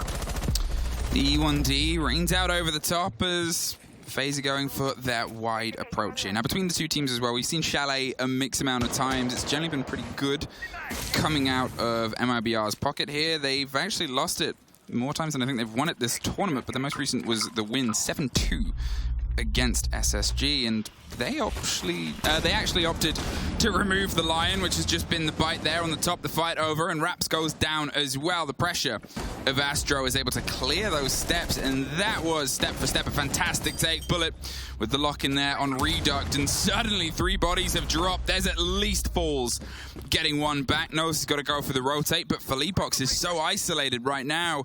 He's going for a hefty rotate here, but there's so many FaZe players between him and the site. Yeah, he's still up on that top floor, and that puts him in a good position, but the flashbangs were coming in. There was a drone. They know exactly where he is, and as Falls, it's only up to Philippox now. The full site is under control of the side of FaZe, and as the plant is being attempted, it is Philippox that tries and jumps up a bit, but he's completely blind, thrown on the ground, and gets finished off by Cameraman. It is an entry, it is a plant that comes through as well, and a very clear and concisive round on the side of FaZe Clan. And where many would have said, well, maybe they start to struggle a little bit more, maybe this is where the momentum breaks up on their side, they started off just as strong as they have ended Kafe. A huge bit of momentum there from FaZe. They hit the ground running. And I said they were getting themselves sort of set up, but apparently they wanted to do a little bit more than that. That bite on those players on the top floor, knowing that the site was all the way on the bottom, they lent into the stretch that I said MIBR sometimes put themselves onto. These huge fights across the map, and Bullet going for the hot hop in, you assume just in the billiards window, at the same time as the pressure that came on the second story above, and it was just so well played there. And that is FaZe knowing they have the read, and sure, the kit went down, but I don't think that was the definition of the round. No, it definitely wasn't. It was the explosiveness on the first and second floor, where they took library, fireplace, the bar, and you know, the billiards room, all with Storm and with decisiveness, able to shut down 3 players in quick succession. And after that, when you know one is offside, it is a quick decision to start headed towards the site, because you are in that 5v1 situation. It was still back then. It wasn't until Files managed to pick up that 1 kill, of course, that it slowly started to go back a little bit in favor of MIBR, but of course didn't get much further than that. And whereas the previous time we had that jumping into billiards, into games, that is not going to be happening this time around. We are playing in bar and games, and as a result there will be more utility placed towards that site now. And even though if FaZe might want to go for a bit of a quick push here, they'll find out quick enough there is a mirror window in the pantry, and that will most likely be held, so they're not quite going to be able to make that work successfully. The take on the camera and the clarity of movement underneath, and the caution that now has to be applied by MIBR. You no longer have that eye on that stair set. And there goes that back line bar stock, and that is sort of the beating heart that keeps a lot of the solidity onto the site. It makes sure they don't just have that hop in, and the pace again from FaZe is so quick. They're hitting these objectives, they're hitting the site, and MIBR, they're sort of trying to keep pace, and they're sort of trying to get a handle on where this is all coming from. Philippox, he wants to be the early engagement instead of being the last time round. Another E1D hops off, and there's a second of a pause. As Falls, he's potentially eyeing up stocking himself a little bit closer. He doesn't want to overextend. No one wants to be that loose thread that gets caught out, because FaZe, they're pulling at all of them. Now there's one inside that bar. It's Philippox trying to hide there. Grenades are being tossed in, but will find no one as of yet. Falls trying to go quite close here, looking to go for a bit of a swing. It's going to be a jumping of a Gemini that gives away the game. He needs to fall back as soon as he possibly can, and as he makes his way near the pantry door, he's still trying to activate the serial laser gate. That is at least another piece of utility that now needs to be used. But FaZe have fallen off. They're deciding to go for a different kind of take, and it starts here in the mudroom. Flashbangs are coming in, and Lukid gets the first kill. Cameraman goes down, the kit's cold and just on the double hop, but it's Astro that bites back, and with a fight on Reduct on the top, he's just going to pull himself away. He doesn't want to give his life himself up for what is an attempted retake. Raps, in the meantime, he's trying to find the same excuse and exit, but Astro's seeing if he can give him a little bit of a hotter one.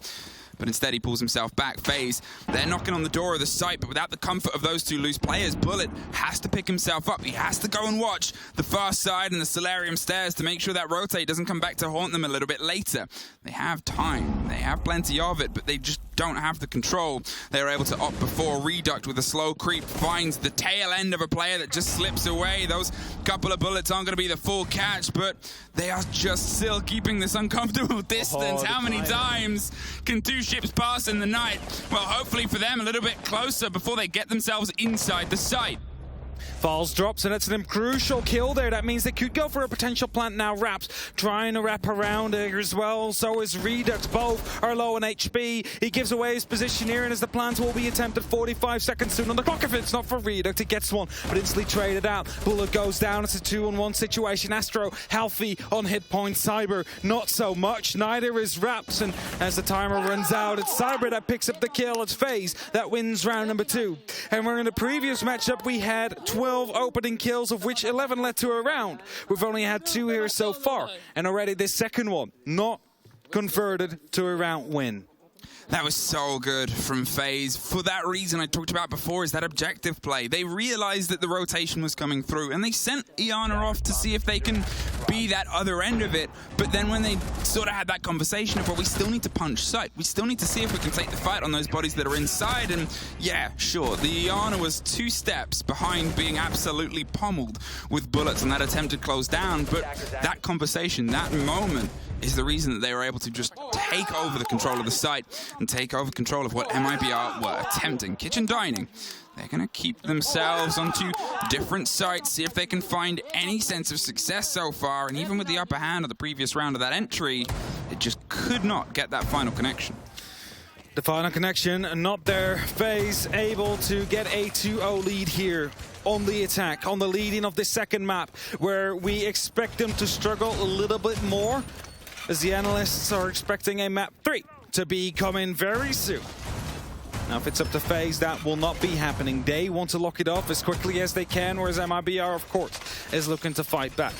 But if you just look at that Bullet that was just slipping away 2 steps in front of the hunter behind him, he was able to get quite a big of an impact as well at that very final, 20-30 seconds when that diffuser went down by opening up that bar, providing a bit of extra support, which led to a plant. Now, imagine if it would have been picked up before. That means 2 players that were on his tail could instantly follow back and start headed towards the site against a weakened FaZe, which now wasn't the case. Windows are being opened up. Cyber using the LMG, 50 bullets used, 3 double doors / windows opened up. And that is going to be providing some lines of sight, but also a bit of worry in the heads of MIBR. Because they now know as well that there could be someone up on the balcony, there could be someone outside the main door, and there could be someone out in the tower watching that big double window on the site. So you're going to have to be a bit more careful about your rotations. You can see MIBR, they're keeping themselves a little bit at arm's length here. They don't want to get too intent, but it's Astro that finds the first fight, and once again, Lion screams across the sky. Cyber, he's been able to get himself right in deep here on this potential swing round, and there's a player completely caught unaware inside the site, and now the pressure's on Bullet on the second story. Lukid is damaged, but Astro just needs to get that rotation here, and whether they take West Main, either way, Raps is trying to go for a retake. There's a drop down. The cover on that side, the explosion onto the back of Dining to sort of say, well, we're here, but they're there, and they're putting that kit down, making it connect with the floor. Lukid with 1 more, but in a post plant, suddenly it's 45. And suddenly it's 2 versus 3, and it's 3 guns all pointed towards you. A slip back in and a great take from Philippe Box, and the verticality goes into their favor as well, all down to Souls. No grenades, but a big opening and a single player on the site cannot find it, and MIBR finally find a response, the 3rd plant in a row, but this time MIBR have that defuse. Diffuser might have been rushed there a little bit too much on the side of FaZe. It weren't quite ready. The flank was still on the way. The top floor control wasn't quite there. And if you want to go for that plant, you need to have at least a bit of verticality. Otherwise, you're going to be losing your players. Exactly how Lukid was able to pick up one of those FaZe members. Cyber, who started off so strong, picked up a bunch of pace and managed to get the side under control, was taken out from above due to the lack of verticality. and it's okay, but then you need to have players ready horizontally if you want to go for a hold like that. So, as a tactical gets called now by MIBR, probably due to the fact that they were able to sneak in, get a plant in quite quickly, and no one seemed to have been aware. They salvaged this round, but that doesn't mean it cannot happen again. So they need to make sure that they are ready for whatever is to come. It's the same conversation that we had about FaZes earlier, where although they're able to take a round, it's that lack of control, it's that lack of understanding which was pulling things away from them, because it's two teams that thrive on that game. It's two teams that thrive on that control, and as you said, they punched their way through onto the site. They felt that they could have got it, as you can see on the shake of their heads there, but still, they're now heading back to a site that they have already had some success on before, and it's back down to the basement. And I guess the questions I'm going to have here are from MIBR, are we going to see still more of that adventure on the top floors, or do they feel like they need to keep their eyes a little bit more locked on that kit? I think we're going to be seeing a bit more of a turtle to come through here, because, I mean, I think that last round was a perfect example of it. Yeah, they managed to basically salvage the round, but at the same time, FaZe was able to sneak all the way through and get a plan to happen. And if Cyber would not have been picked up from above by Lukid, who I'm not sure, I didn't see the kill, but it could have been a spray from above, it could have been an impact that opened up a little bit of a hole. But if Cyber wasn't picked up, suddenly that would have been, well, the kill on the person that was coming from the back potentially, and then it would have been a 1v4 retake on the side of MIBR. So just that single kill turned so much around, and don't forget the amazing flick on the planter of Souls as well, who just planted behind the half wall, stood up, gets his head removed instantly. Okay, MIBR, what have you built from that tack timeout? What can you sort of thread here and see if you can pull some of this in? If I talk about, obviously, the previous map having a bit of preference onto the attackers, it is fair to say it's the same here. On Chalet, again, you're generally seeing that 4-2 divide as the most common one. You're seeing that as the way teams like to claw themselves back in. So MIBR, they're, I think, sort of in the situation right now where, as we said, it was around in their favor. It still could be on for a good schedule, but they still feel like they can do better. They can have more of an impression of just what FaZe is sort of setting themselves up for. The stretch on Philippox around West Main, but pulls himself back upon a little bit of damage done to windows. There is some control above him as well. There is a bit of an extension there of a player. And FaZe, they're weighing up options, trying to find, once again, that loose bit of MIBR's hold to pull at.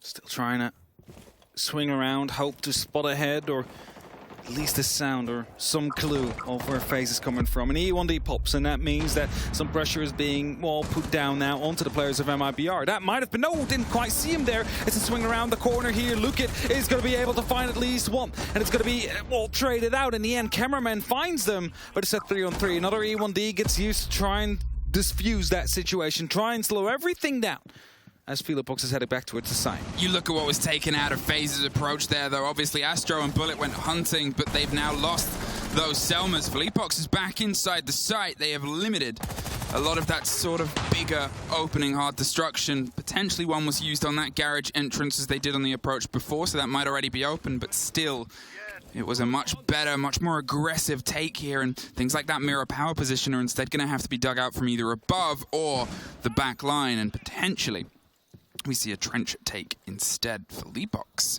He sees a drone whiz by, he sees a couple of pings potentially on other drones. There's no players currently present. They're sort of giving an idea on where they might have an idea on where he might be, and he's keeping himself in this guessing game. Cyber, he maybe had that sniff. He had the impression somebody was on the roam, but nobody as of yet.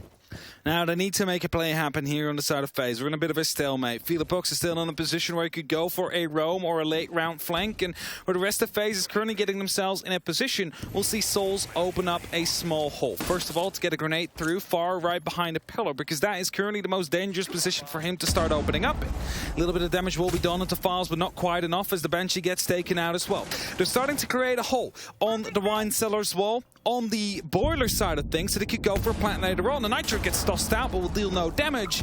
And as long as they keep this one busy right here, it's a grenade kill that starts it all off. It's Cyber that picks up another kill, and Philobox on that flank now needs to hurry back. Another plant will be attempted right beside that wine cellar. They have that rotation. They can easily back out. But with 14 seconds left, it's that 1v2 retake now that Philobox needs to confirm. You can see there's a bit of control coming from above, and while they're seeing if they can just get a little bit of width onto the hold itself, it's such a dangerous pressure and such a dangerous point for them to be locked in. Has to sort of isolate a fight here because they know as soon as they hear that defuse, that's going to be a player that's going to be popped up or popped down. Philobox tucks the corner and sees if he can get a connection. There's a great swing round. There's a second. And it's Souls that, to this point, hadn't been able to find a body as of yet, but that is the body that he connects with. Another plant.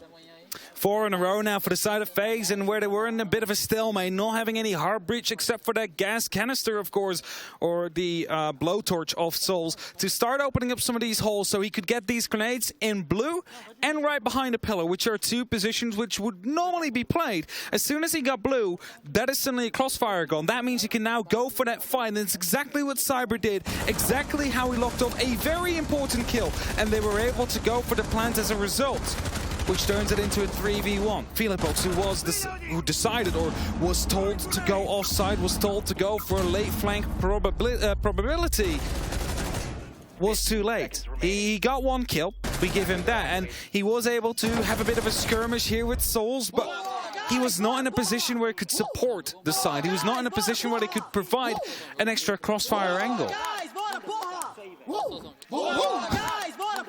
The woos are coming out.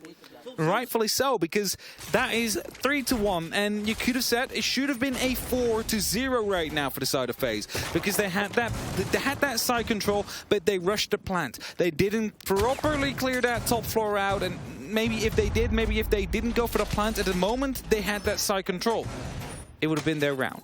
But a 1-3, FaZe is leading. Not too comfortably yet. It's just 2 rounds for now. It's easily turned around by MIBR if their defenses start hitting.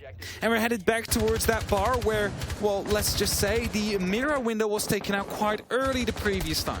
And that is due to the fact that, well, Raps was playing on those blue stairs, tried to rotate around, but missed a shot. And as a result, the Selma popped off. The mirror was gone. No point in trying to clear that anymore because there's just such a big hole in there already that it's basically an unplayable position. MIBR, they haven't quite been able to have all the confidence that we expected, and obviously they've used their timeout as of this moment in time. And you sort of look at their history on Chalet, and usually they always ban Lion. He's pretty much been a consistent ban for them every time they've played it throughout this tournament against multiple different teams from different regions. And here it has been such a havoc. It's been such a problem. And I guess in this conversation, because they know FaZe better than they'll know a lot of the other teams here based on playing in the same region, you are, I guess at this point, wondering, well, why did they leave it unbanned? And that's an answer that we'll only get onto their attacks, because FaZe are using it so well. They have this control of the mirror window still, and... Okay, that's a very unfortunate entry kill here. I'm not entirely sure what happened. Obviously, we'll potentially get a replay at the end there. Lukid, he's lost Raps there. They've lost, obviously, a very important player. There's Selma that's misthrown. It's a little bit of an error-filled round for now, but it still has the potential to pop itself up. Yeah, for sure. It's just opening up some verticalities now to put some more pressure onto the pantry here as Lukid and Philobox both going up, trying to challenge the one player out there. It's not just them, though. There's even more coverers. Redux out there as well, and as Astra picks up one, he is found right after. MIBR starting to fight back. Suddenly it's a 3-on-3 situation again. Yeah, they obviously lost that player, but they built themselves back in and brought back. Astro gone. But at this point, there's not a huge amount more for the hard destruction to do. Probably the biggest cost is those grenades round at the back line. Iana has already used both of hers. They obviously might still be able to apply some pressure with flashes and see if they can drive behind it, but the bolts are also taken out of Capitão's bow, so it's just a matter of seeing if they can lock themselves in with the control of the gunfight and fire, and otherwise see if they can build behind it. There is a stretch here of FaZe. They're opening themselves up. A bit of rotation. Might try and push up the bottom side of blue. It is being watched by that single player, but if they do 2 tiers of fight, well, now it's only one. Philobox pops up, drops one. He's about to find a second, and he just maybe saw the side, and, well, now he definitely knows they're there, and I'm not entirely sure what the Philobox side of that looked like, but from the cameraman side, it looked a little bit Easy. Reduct gets dropped. Falls. Might be able to get the pick up here, but it's a spray through an open mirror window, and they're going to see if they can cement the kill. A great take by Falls, who is so consistently this last player. A 1 versus 1. They're trying to find the fight. He's going to pull himself a little bit out of sight. He knows the kit is elsewhere. Gets this big stretch. He can play the verticality if he wants to, but he's waiting for this drive by the door, and there it is. Falls connects it for MIBR.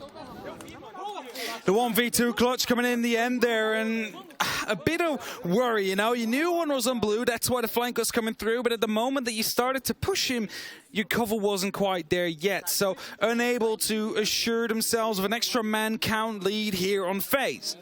Brought it back a little bit for MIBR. That could have been the one man they needed. Oh no, he was going to shoot a drone. That is very unfortunate there, but you know, in the end they still managed to get that round due to that triple man retake up into that top floor, and Falls having an incredible round as well, going for that clutch in the end, and of course earlier taking out the diffuser as well. And 1v3 for him, working out quite well. He knew he had to go for the gunfight. He couldn't try and back out. And MIBR, they get their second round onto their defense, headed towards their 6th. The last one they have before they go over to the attack themselves. 3-3 split would be very good for them leading in to their attack here. Obviously, they've already demonstrated they can attack very well, and Chalet is a map that leads well for good teams that love to attack. Here, they've gone up to the bedroom.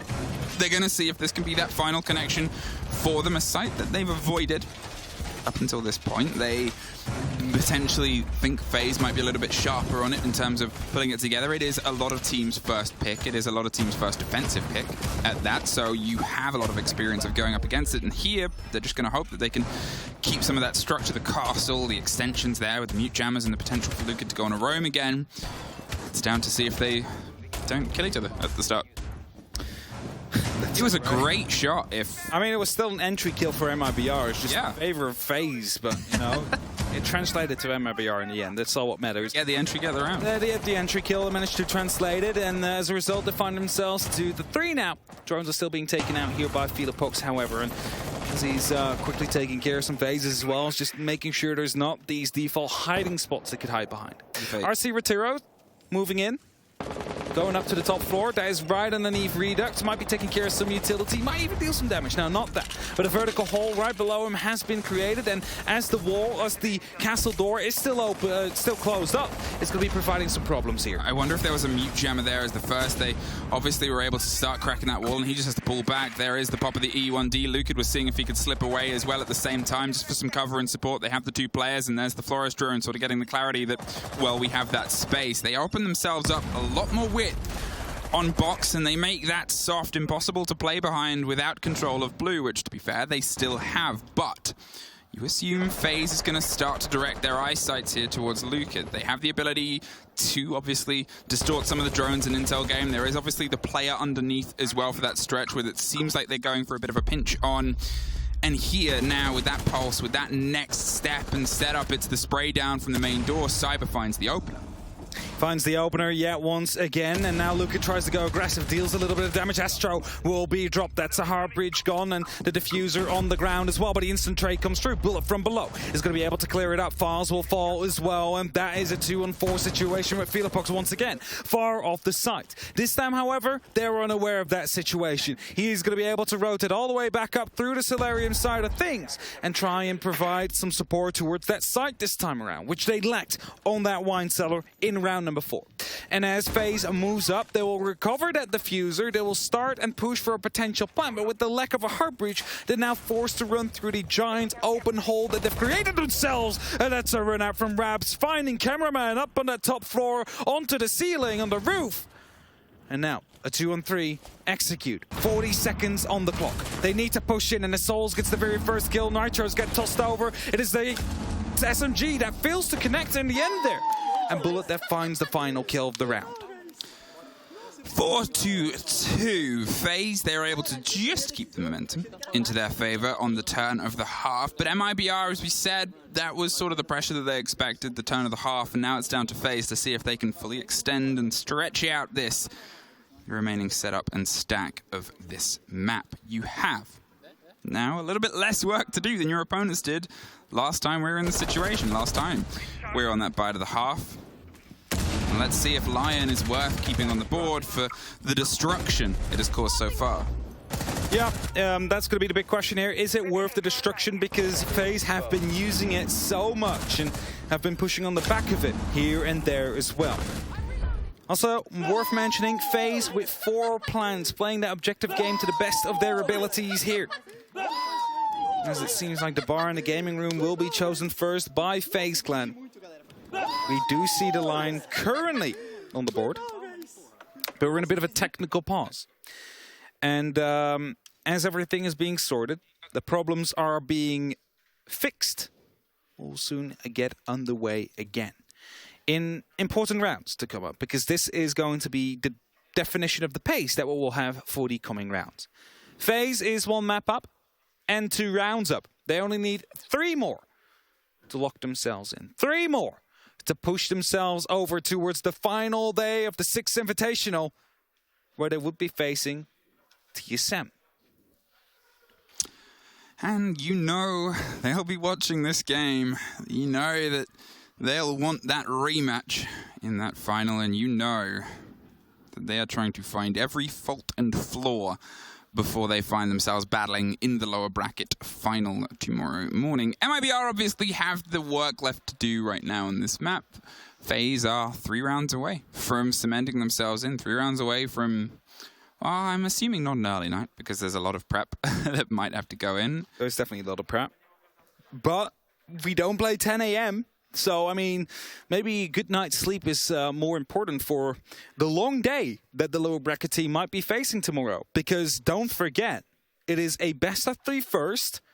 If you win that, you'll be headed over towards that best-of-5 grand final. That's a potential of 8 maps in a row.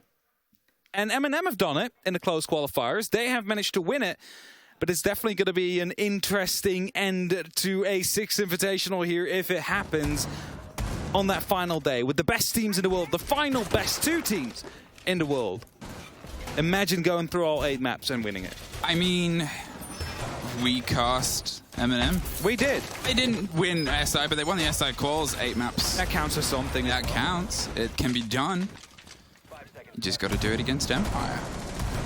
Okay, 4-2 MIBR, and after that technical pause, we're back in, so all the players are sorted inside the server, and as I said, it's down to FaZe. If they can start trying to isolate this, put some pressure on and see if they can drive this early round, well, they know themselves it's not done after pulling back from exactly the same fate on the previous map for the success that came down to the 7-5. Now, I kind of like what they're doing here. We see a reinforced hatch up onto the library side. Bullet is currently the only man that's up on that top floor on the side of FaZe, of course, together with Cyber, but the only one that's going to be in a direct threat of the library is going to be trying to stop them from truly pushing in. He has that mirror window. There is also an electro claw that has been placed inside the bar to provide some support and assure that, well, the heart breachers from range are not going to be able to rain through.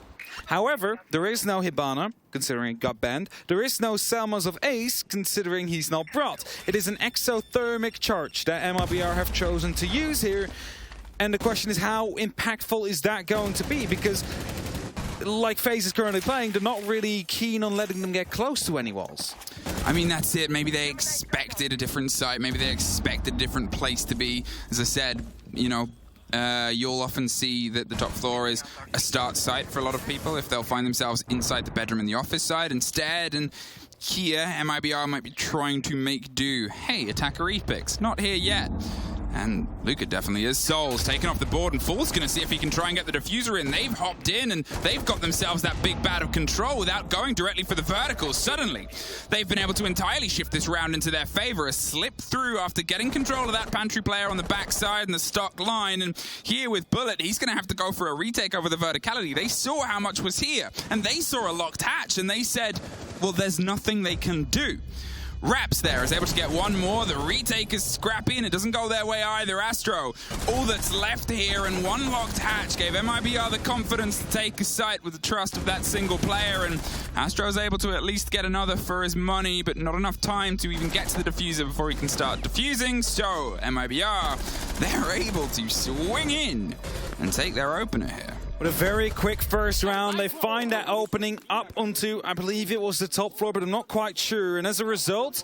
No, it was actually stock. on the side itself. It wasn't stock. There was one player on stock, and they'd locked the hatch. So as soon as they got that player, they went, site's ours, lads. And this is the issue with it. I said before, okay, I kind of like how they lock off that hatch so you cannot really go from top to down.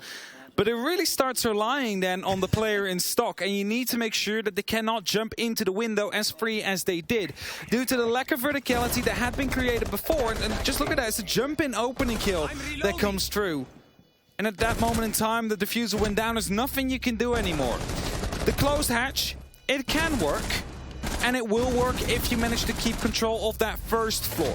Because then you do not allow them to get that big line of sight through the hatch. You do not allow them hopping from the top to bottom. However, if you then lose sight yourself, if you lose that first engagement onto the bomb side and they decide to just go for a push, then there's not much you can do. And that's exactly what FaZe realized. Then they'll decide to not instantly go back towards the bar and the gaming room, but we're headed towards the kitchen and the dining first. They're different sites where they themselves found a very quick round, unfortunately not going their way. But they still had the entry and the plant before it was MIBR that started fighting back. And now they're on that defense. They need to make sure they don't make the same mistakes. Have a second person on the side potentially, or at least provide yourself with some verticalities and rotates back towards the side. There's a lot of attempts at controlling intel and information here from drones, a game that is so good on Chalet. It's one of the sort of highlighted reasons of why attackers can generally have a good prominence is because, well, it's really easy to hide a drone in a position that's quite close to either a rotate, and a major one at that, in those plants, in those bushes, or on those beams that run across the top. A little bit of drone parkour goes a long way here.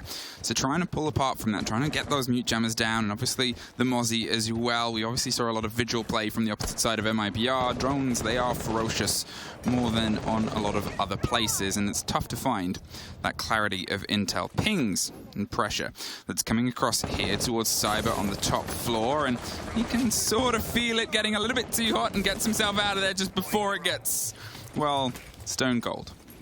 Yeah, Tressa wrote it out indeed, and he managed to actually catch a drone, which he now will be able to place to give himself some support here. He can now try and figure out where the actual attackers are coming from, but I believe that that drone has just realized, hey, that is not one of ours, that one is not going into the right direction, and might be one that we need to neutralize later on. Raps, in the meantime, in the office, he has snuck up quite far, but as he checks the wrong corner, it's Cyber that swings around and gets the first. He retakes the piano, but he's currently being pushed from the side of that big window, from the bathroom, and potentially the balcony as well. Well, you could see the drone actually ended up set up there in that office, and, well, there's the retake. Felipox and Reduct, they close down on that single player. Felipox is waiting for the return swing, but still the entrance is into the favor of Cyber.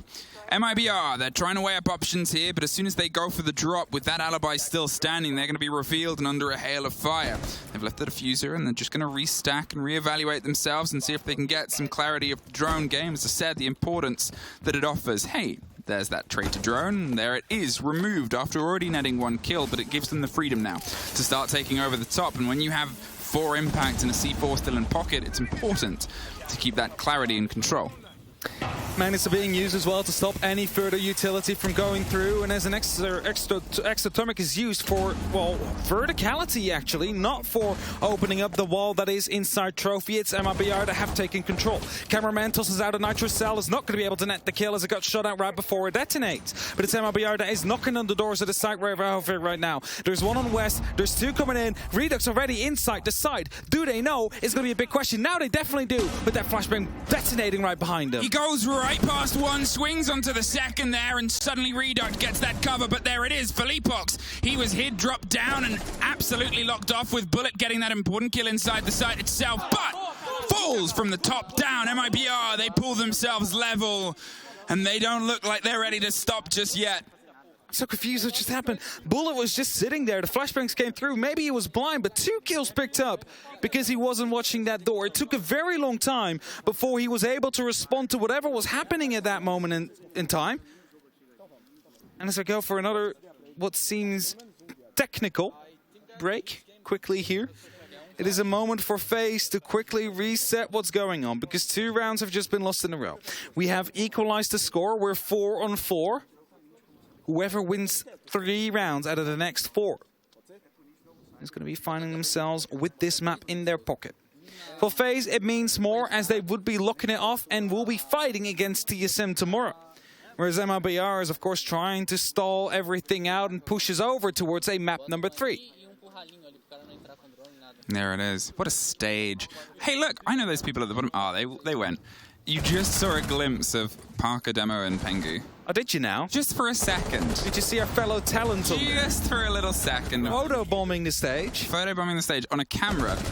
So there was a really cool camera that like flies around, as you've obviously seen. And I said, how much do I have to bribe somebody to let me drive that? And they said, there is no amount of money because we don't trust you. No, it's so cool.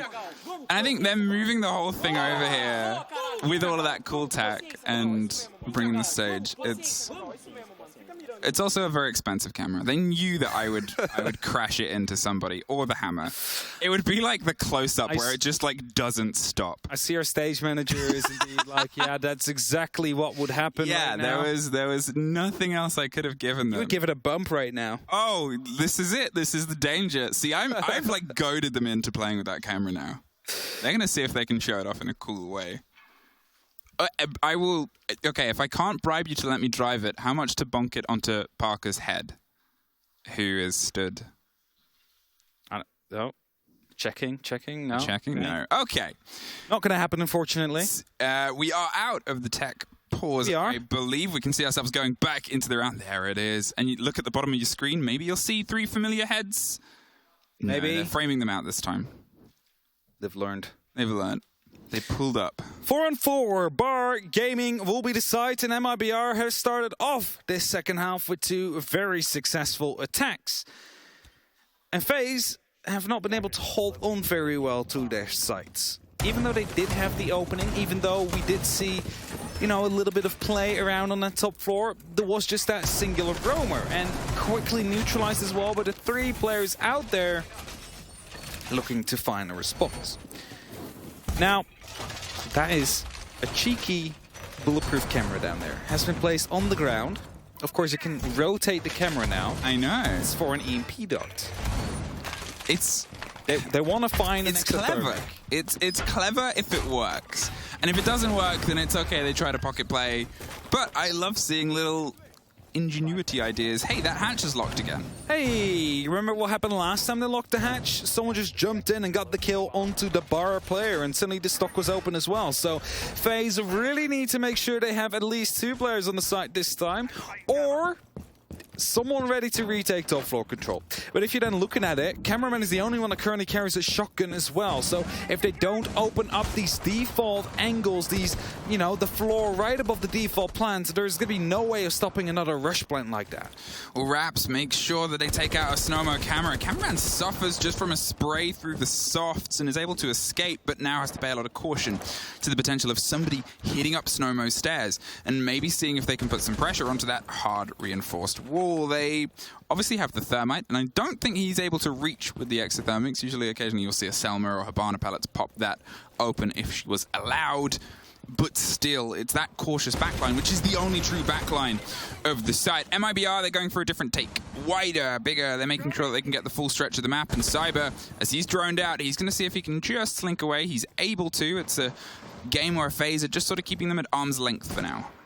That's it, 2 minutes. FaZe need to make sure to waste as much time of MIBR's attack as possible, because MIBR have just been so good in these 2 previous rounds. They were able to insert themselves into the side in one occasion and get found for the planters. Philippux gets the first kill. Astro is caught off on the rotate on the roam here, and that is 1 man less. That makes sure that MIBR yet again has a man advantage. Now, as I see us going for a little bit of this drive, the control of the push here onto the site. Sorry, I was distracted by a certain camera that decided to have a journey over towards us. It is suddenly MIBR that pop its way over. The shotgun underneath the C4 is a bit of a Hail Mary. but she's not listening now, and cameraman is going to see if he can try and keep some control over the stair set. The pressure is building. They're going to see if they can try and find a little bit of freedom, but they don't find it. Falls instead gets that lock in. A minute left, and Souls is doing everything he can to see if he can keep some control here. It sprays and dropped, but it's a flawless for MIBR to push themselves one round ahead. And there it is, MIBR able to bring it back just slightly here as FaZe, they started us so strong on that first half, a 4-2 split. And now MIBR in the lead. 3 in a row they've managed to pick up.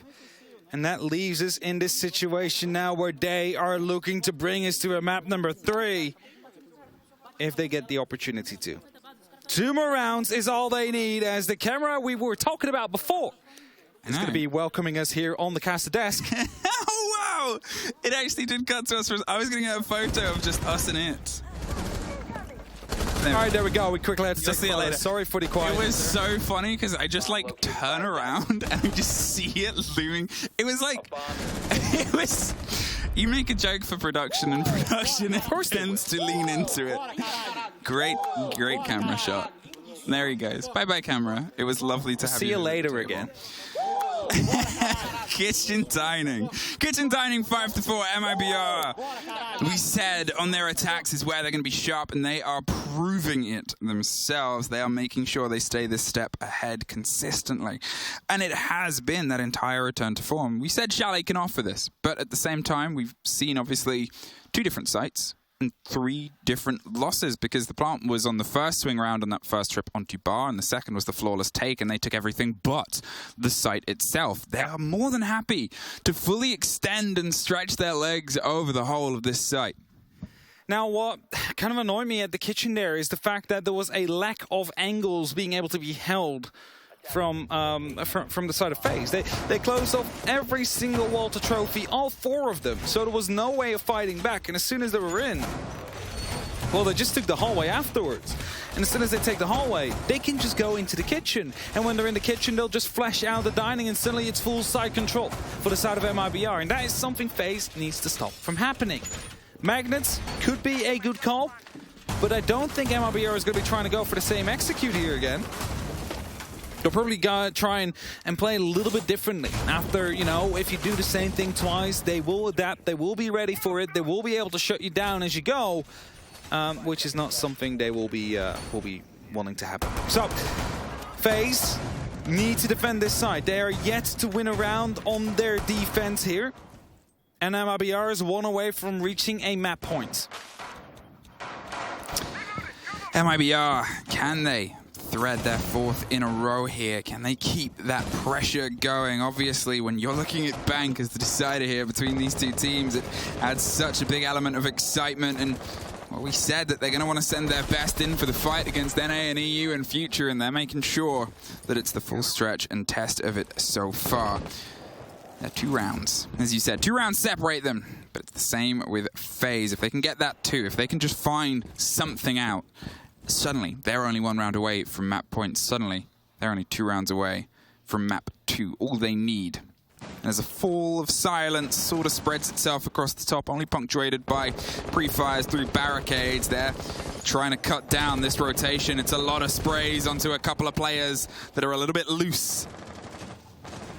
A minute has passed and FaZe still holding on for now. There is some electrified hatches that will be crucial to their hold.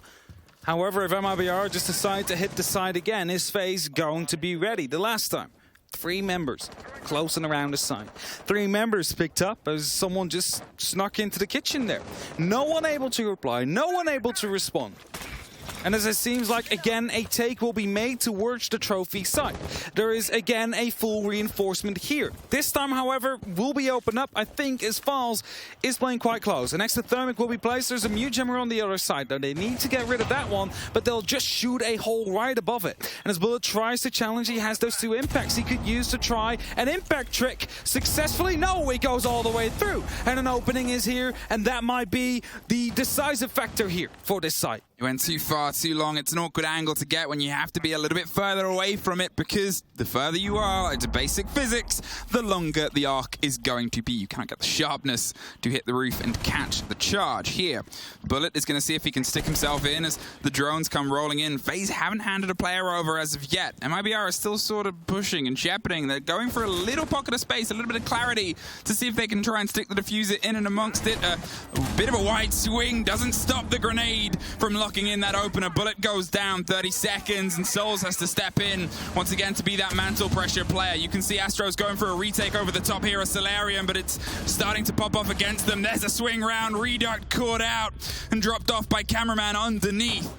No C4 in pocket. Souls has done big bits inside the site. 15 seconds stuck behind the chassis. There is no kit in pocket. They're concerned. And, well, there's Lucan getting one more. There's a fight. It's Cameraman to get the connection. Lucan is going to see if he can get himself into the side and stick it. Cameraman's pulled himself far away. Holding that stick. 2 seconds and a bit of an overhang. It's a sprint. It's just a little bit of a misconnection now. And over the breach, he knows where Cameraman is.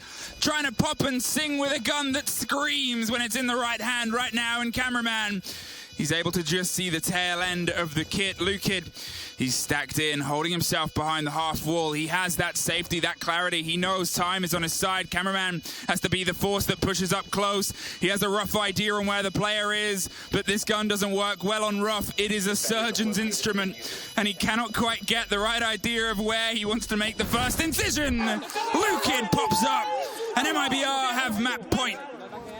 Again, they managed to push through here in the end. It was a 2-on-2 retake. That was somewhat successful. They had the side under control, but afterwards, it's MIBR that managed to win the gunfights and turn away that round into their own advantage.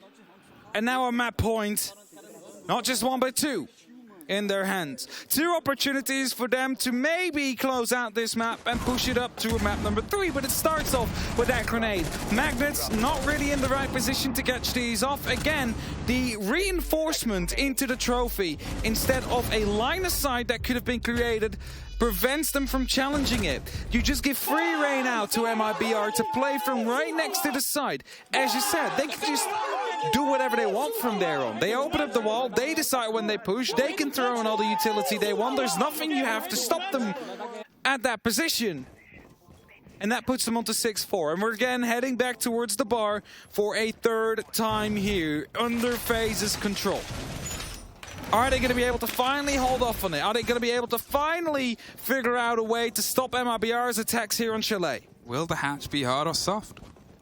That is a big part to it. But the previous round was also hard, but it didn't really go for that take, so... Well, yeah, maybe it doesn't matter. Maybe it doesn't really matter. Maybe they just need to hold the right angles at the right time. I mean, it has been much more electric here from MIBR. Obviously, they got off to a good attack start on Kafe, but it's the defense where they've sort of found themselves stressed and connecting to. It was enough, and enough is what you need to do, and enough is the game that we talked about both these two teams being so adept at throughout this tournament. As we said, it's not that they were statistically lighting up the boards as screaming their way here, but the consistency of good to great gameplay has ensured their positioning here, and MIBR, they are 1 round from trying to ensure this 3rd map.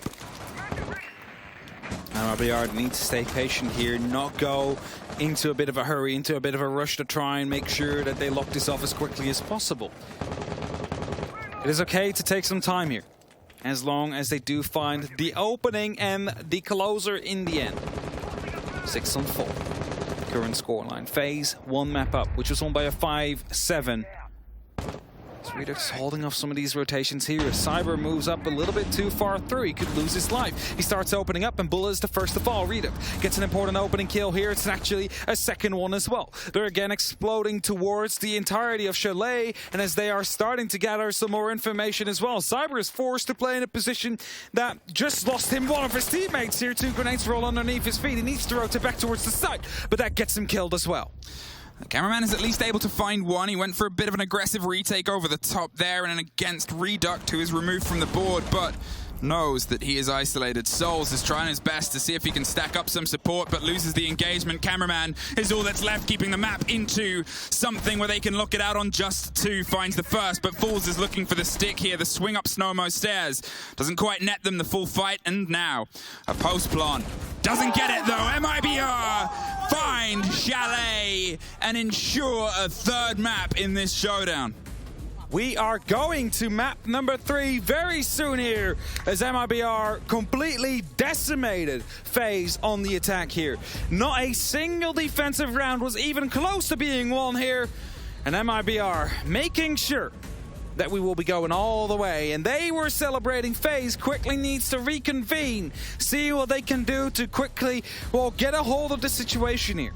Mind you, no technical timeout called by them here, so maybe it was a bit of a throwaway. Maybe they knew that as soon as 4 rounds in a row were run by MIBR, that they just didn't have what it takes to win a defensive round here.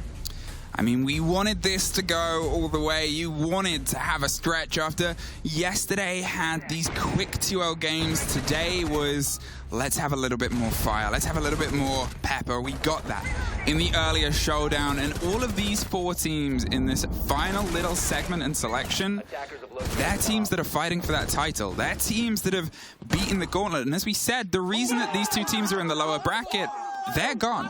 Those teams that were that sort of stop and stretch, they've been removed off the board. There's nobody left that's beaten these 2 teams. No, definitely not. And now it's all coming down to that very final map, which is going to be Bank, which we once called the home of LATAM. And that is where it will be decided.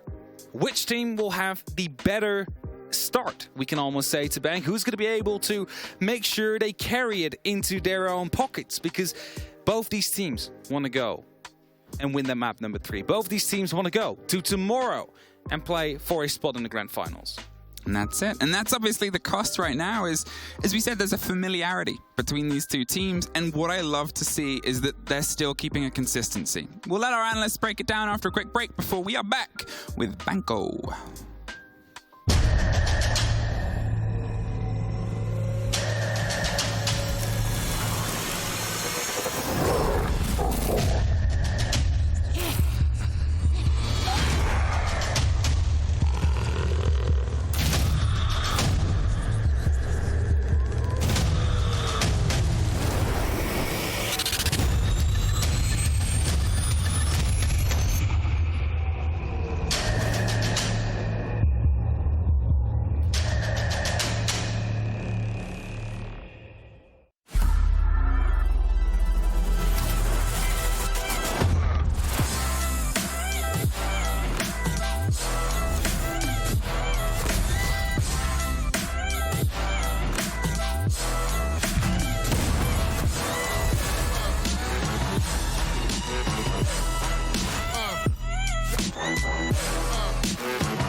Welcome back, friends, to the Command Center. We're going to break things down in preparation for our third map. It's MIBR versus FaZe Clan. It all continues here in the lower bracket. I'm Milos Domedic, your host for the show. With me are these three beautiful lads, Jesse, Jacob, and Ollie. First of all, you were mauling in the last game.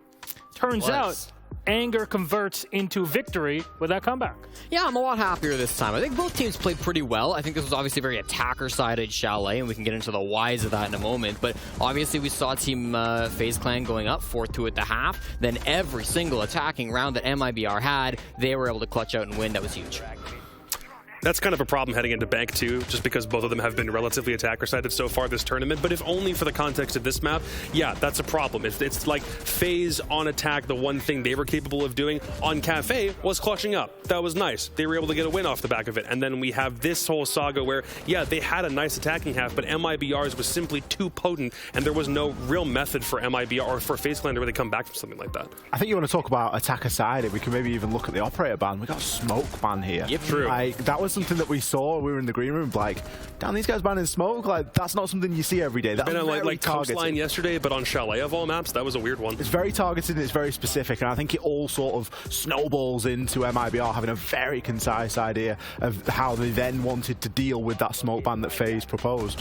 I think I really liked it from FaZe when I first saw it, right? Because you talk about that first map on Kafe, and the thing that MIBR really struggled with was denying plants. So if you take another tool away from the arsenal of MIBR, no smoke grenades means it's really hard to deny plants. And we saw FaZe get a lot of plants down. They were very successful in their attacking half. The problem is when that came back around. I think both teams were trying to make up for it by having a really aggressive roam game, by trying to put a lot of people up on the roam. But the problem with Chalet is you can go for so many direct takes where you almost just ignore the roamers that it didn't end up being a huge factor when teams would focus the roam that hard. And I think there was like that specific catalyst. It was MIBR's very first attack. FaZe Clan decides to play upstairs. They're in library. They're looking for a way to really try to control games from upstairs. What happens? Reinforce the hatch. No way for them to easily drop down in. So it's an easy, like, horizontal take. MIBR just smoke right in, ensure they've got bar stock control. Luke gets in there. Then what happens? Plant goes down. MIBR have control. They just sprint out the window, and FaZe Clan just like walk into crosshairs at that point. And that was where the downfall for FaZe Clan really started on map number 2. All right, you know what? Let's take a look at our map summary. And Ollie, I'm going to put you on the spot for this here, trying to figure out and find out the top performers of this game. 4 rounds for FaZe. MIBR could only get 2, and then they fire back in the second half. So it was a dangerous map for MIBR when you got Fowls sitting at the top of the tree, I think. I got a lot of time for Fowls. I think he's a great guy and a great player, and he's one of the main reasons why MIBR are here. He clutched up throughout the qualifiers against Black Dragons to even get MIBR into the tournament, and since then he has been present and correct. Bit of a quieter game across the board, but again, it wasn't very frag heavy. This was really focused on the objective play. We saw so many plants going down, and that's one of the things that I think FaZe really struggled to wake up to. Can they wake up for map 3? It's Bank. That's our focus now. So, Jesse, stats-wise, numbers-wise, does this favor one of these two teams? I think both teams really enjoy this. FaZe Clan love Bank. They're 7-1 on this map since it came into the map pool. Their only loss was to Liquid here at the SI group stage. They beat both Oxygen and Elevate in the bracket, so they're huge fans of it. But MIBR as well. We talked about it in the pregame. 4-game win streak for them, getting one of the BR6 finals undefeated here at SI, knocking out OXG and then SSG and then Liquid 7-2.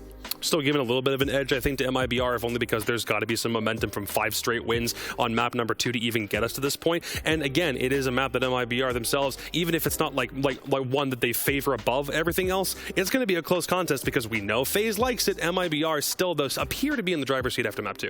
I think MIBR have got a good position in their hands. You know, they're a very momentum-based team. We see them shouting before the pre-game. They've got like that 3-way chant, and then, you know, mid-round, at the end of the game, they're very vocal, they're very up for it. And I think FaZe, on the other hand, today have been a little bit more subdued. Sure, there's been a couple of whoops and a couple of hollers here and there, but it hasn't been what we've really looked for and what we've seen in the past from FaZe. That's not really indicative of anything. It's just more to say that MIBR now have that momentum. What we don't want is a washout. And MIBR, they washed over Liquid. No pun intended. 7-2 on Bank. That's pretty impressive. Come on, you were proud of that pun. Admit it. That was a good one. It was a good pun, and it was a good game from MIBR. Their attacks on Bank were so strong. They were going for so many pinch plays that Liquid just didn't expect. I believe they started on defense, so they didn't get a lot of attacking rounds in. But like there was a CEO attack where they were able to hit it like both from the windows and coming up main stairs to the front office, which was really cool. And then there was a bottom floor attack where Liquid were sure they were in security. We had a guy security stairs like the entire round, and then they just run down main stairs, get in, drop gold with the defuse kit, caused a lot of chaos. Liquid didn't seem to know what was happening. So I'm a big fan of MIBR's attacks. And for FaZe Clan, I mean, if their defenses are supposed to sharpen up, Bank is a really tough map to do that on. Oh, well, FaZe, they played Elevate on Bank 7-2 on the 15th, only a few days ago. Pretty much a similar result to what you had with MIBR versus Team Liquid. So genuinely could go either way. We talked about the smoke ban, how creative that was. We saw it earlier today in our first game. We see it again in this one.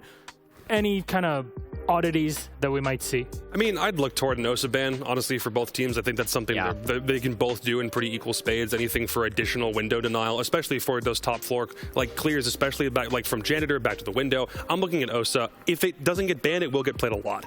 We've seen some funky bans for Bank. I think that's fair to say. We've seen some hard breach bans coming in. We've seen some Hibanas getting let through with a Cade ban. We've seen all sorts of weird and wonderful combinations. And now that you throw in another operator into that mix of saying, yep, OSA is great on Bank, there's potential there for it to be a worthwhile ban, it really does throw a cat among the pigeons. And now we don't really necessarily know exactly what to expect. And the bans on Bank, for me, it really sculpts how the map plays out. Even in some cases, like with the hard breach bans too, I think the counter or the idea of, okay, we don't have a Habana or we don't have an OSA, all of a sudden actually having the can openers on something like a Buck has also been a really good thing to use on a map like Bank. I think regardless of the bans, overall this series, it seems like MIBR have been in control. They were more dominant, in my opinion, on Kafe despite losing it. They took Chalet really dominantly. The problem I have is that FaZe Clan are starting to look a little bit better. Now, they did lose 5 rounds at the end of Chalet, so maybe me saying that they're heating up is not 100% correct. But listen, they are seemingly better than they were at the very start of Kafe, so I'm excited what they can do on Bank.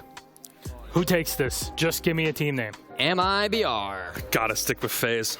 We were right last time. We all picked the same thing. I'm going to go FaZe. I'm going to stick with Jacob this time. I never thought I'd say that. All right, boys. I'm never going to say it again. There it is. New things that are happening on the desk. Let's see what happens then on our third map. It's $240,000 on the line between the two. Money in the bank, as it be. Perfect timing for our third Emmy and Hap. Take it away. Thank you very much, Milos. And there is 10 players, 2 teams, and only one more spot for tomorrow in the underbracket final. And whoever will take this next up-and-coming map, which will be Bank, is going to be the team that will be reaching that oh-so-desired top 3 position. It's almost there. And maybe they don't hear the context that it was put in there too brilliantly by Milos and our desk team, but it's a huge jump in prize pool. It is a huge swing at a title, and you are one map from taking that step. You are one map from being at this performance at this SI, the best Latin American team. But hey, Latin America, this one's directly to you guys after the year that you've had. Just being the best team here from your region, I know is not enough. And I know that you're still swinging for that #1 spot, but let's not get ahead of ourselves for now. One more map. One more map indeed, and it is Bank, which was back in the day dubbed as the home turf of the Latin America region here. And these two teams, they know each other through and through. They have played each other so many times over the course of this last year, 2 years even. And that is going to be providing us with a hell of a matchup here as we are getting underway. It's not all about the hammer yet. That will be tomorrow around this time. But both these teams, they still have a shot. But first, they need to win this map here. And after that, they need to beat TSM in the lower bracket finals. Here it is. Latin America on Bank. Name things you love to see. There's plenty of them. Do you want me to make a list now? Well, no, that's me naming a thing I love to see. Hey, they talked about bans on the table and the board, but Nook is, I don't think, on anybody's prediction sheet here for a removal in terms of expected. This indicates an information-heavy playstyle from MIBR, expect lots of bulletproof cameras to come through. Valkyrie, if she is available, let's say, you know, let's put a Maestro into the mix as well. There is plenty of operators that do have these cameras and can be used, and bringing that Nuke could be an easy way around it. That's, to the surprise of nobody, the Hibana Valkyrie, a pretty consistent ban record from FaZe. They know what they like to remove, and they know that it's those two. But here, the Mirror as the only real stretch that I think we're getting is the Nuke. But again, when you have two teams that are very familiar, and you have two teams with an idea of how they like to attack, you're gonna see those sort of interesting pullouts. But otherwise, this is a pretty familiar set of removals. It definitely is. I mean, the Valkyrie is, of course, default at this point. You do not want to be dealing with those cameras on a map as big as Bank. And Hibana, of course, thinking about those hatches, a crucial operator to remove. Now, luckily with the Heartbreach gadgets that have been introduced a while ago now, it becomes a lot easier to actually start opening up. And there's, you know, plenty of operators that have access to them. And Buck, for example, is one of them who could open up these hatches. Zero as well, but has been six-picked out to the Ossa, which, of course, provides some extra security if you want to go for these plants. That is what I like to see her being used for the most. They did talk about Ossa on the table. They talked about what she might be able to bring to this and how she might face herself into this engagement and the possibility of her even being removed and banned. She sort of had a bit of a showing throughout the tournament. I am very curious to see the statistics at the end of all of the removals and the plays and how the meta shapes, because for me, attack is in still just such a good moment, and I'm excited to see how it changes with attacker repicking as well, because it really changes up how much you can sort of set yourself onto. It would definitely do, and I think some of the issues we've had with MIBR, of course, where they brought a Thermite, where a Ace would have been better suited, those issues are, of course, going to be fixed by them. So theoretically, you should have the perfect lineup on the attack for any given situation proposed to you by the defensive side. Either way, we're getting underway, and it's CyberZero that will be opening up quite quickly here onto the top of square, looking to take some control, but doesn't quite want to repel in yet. It is a dangerous thing to do, especially if you're not quite sure if the archives have been secured. There is a roam game currently going on the side of MIBR. We have Luke all the way on the top floor, Philippox one below, and these drones have not been able to isolate them as of yet. And as long as these two players go unseen, unnoticed, they'll be able to wreak havoc later on. There is obviously the control of intel. You talked about the removal of Nuke being an important part. Can't get the angle on that, but they're just going to throw that grenade over to the opposite side and make sure they don't get swung out. And Reduct waits for it to pass and then try to go in behind it, but the Repel on the far side, all the way at the top of the lobby, almost caught them out here. Cameraman is peppering towards that castle. Philippox just pulls himself a little bit further away. The hatch isn't quite open yet, and he's not quite entirely safe, but if he can put the attention here onto gold, well, Philippox is going to try and get himself out of there, maybe go for a bit of a width, but that entirety, the control and the lockdown there across the windows of lobby, just so Cameraman can sort of man on a mission, get that hatch open, it's worked wonders. He's inside. Yeah, and it's only up to Raps and Files now. They are the only two players in the site, and they have no clue that this man has dropped in. The pressure is coming in from the garage as well. Bullet is looking to find an angle close in the corner. If he finds the first, as he does, he spots the second. It's side control for FaZe. The hatches are open, but it doesn't matter as Astro picks up that first, and it's a 2-on-5 situation now. They went heavy on the roam and have been saying it all tournament. As soon as you realize that, please just hit the side, and it's exactly what they do. They got the entry, they got the plant, and now a 2v4 retake of MIBR needs to happen. Couldn't quite get the full connection there. Cameraman's able to swing around, tucked on a corner, and take the tail end of Philippox out. Lukiad, they know exactly where he is, and they know he doesn't have many places he can go apart from out of this round. And as you said it, FaZe, I mean, I love that take. I love that because it's not going to work twice, but they read that so well. They said, well, we know that they've got this hold here and this door is soft, so as soon as they go for the hatch, there's probably going to be a swing through the first grenade down to that door to buy himself the second to get himself dug in. And then from that point onwards, the cover on that door from the Repel meant that they could pop that hatch in. Maybe didn't expect the confidence, the bravado to take the drop and take the site itself, but that is what leads to success. And also the kill up the hatch here. Yeah. Beautiful indeed. The plant coming through in the end, and just FaZe locking it off. A very quick round from them. Well realized what was going on exactly. And as we're having a technical timeout at this moment, some issues are being resolved. As everybody seems to be back in, we will shortly get underway with round number 2, which again seems to be Lockers deciding to go for the run it back strategy, which does not always work out, but sometimes it does. And if it does, then you got that round win. And you continue your rotation as everybody's starting to hype it up a little bit there. Not sure if the viewers heard that at home. I don't even know if that was from the stage or the practice area at this point. But in a second, when we are back in, because we can see the operators they've selected, but we'll wait until you can to make us sound like we're making a little bit more sense, because there has been changes. There has been a new idea and a lineup that's brought by MIBR that will break down in just a moment. And that moment is now. Hey, Castle's gone. Hey, that stretch of that big extension is likely gone. You missed it, but that also was originally a Monty, so they baited one shield for a different style of shield play. But I think the changes from the side of MIBR are probably going to be much more impactful in terms of our expectations of how the round is going to go compared to the last one. Yeah, so we don't see too many changes on FaZe. Of course, there was a 6-pick from that Monty to the Ossa, but the Ossa, of course, present in that previous round as well. Not really having any big uses, considering they just rushed aside and managed to successfully take it as well. It is again going to be a bit of a roam here. Redux and Philipox currently offside together with Lukit as well up onto that top floor. A very similar approach here.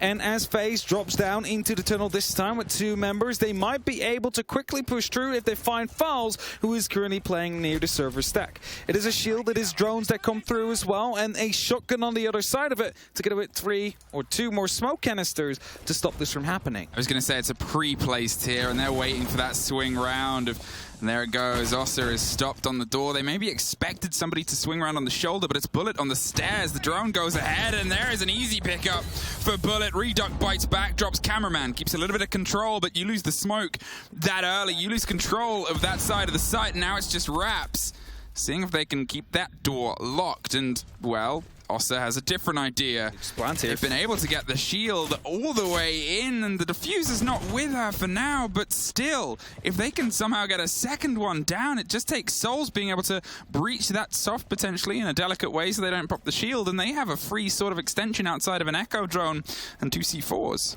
Not even that, it can just start running in at this moment in time as Lukit gets one. However, it's a good start for the side of MIBR to retake some control. That puts up a little bit of worry here that someone could be coming up from above, but as the hatch has been reinforced, that means that they cannot quite get a response in. However, a pulled C4 on the side of Redux will be responding as soon as this plant goes through.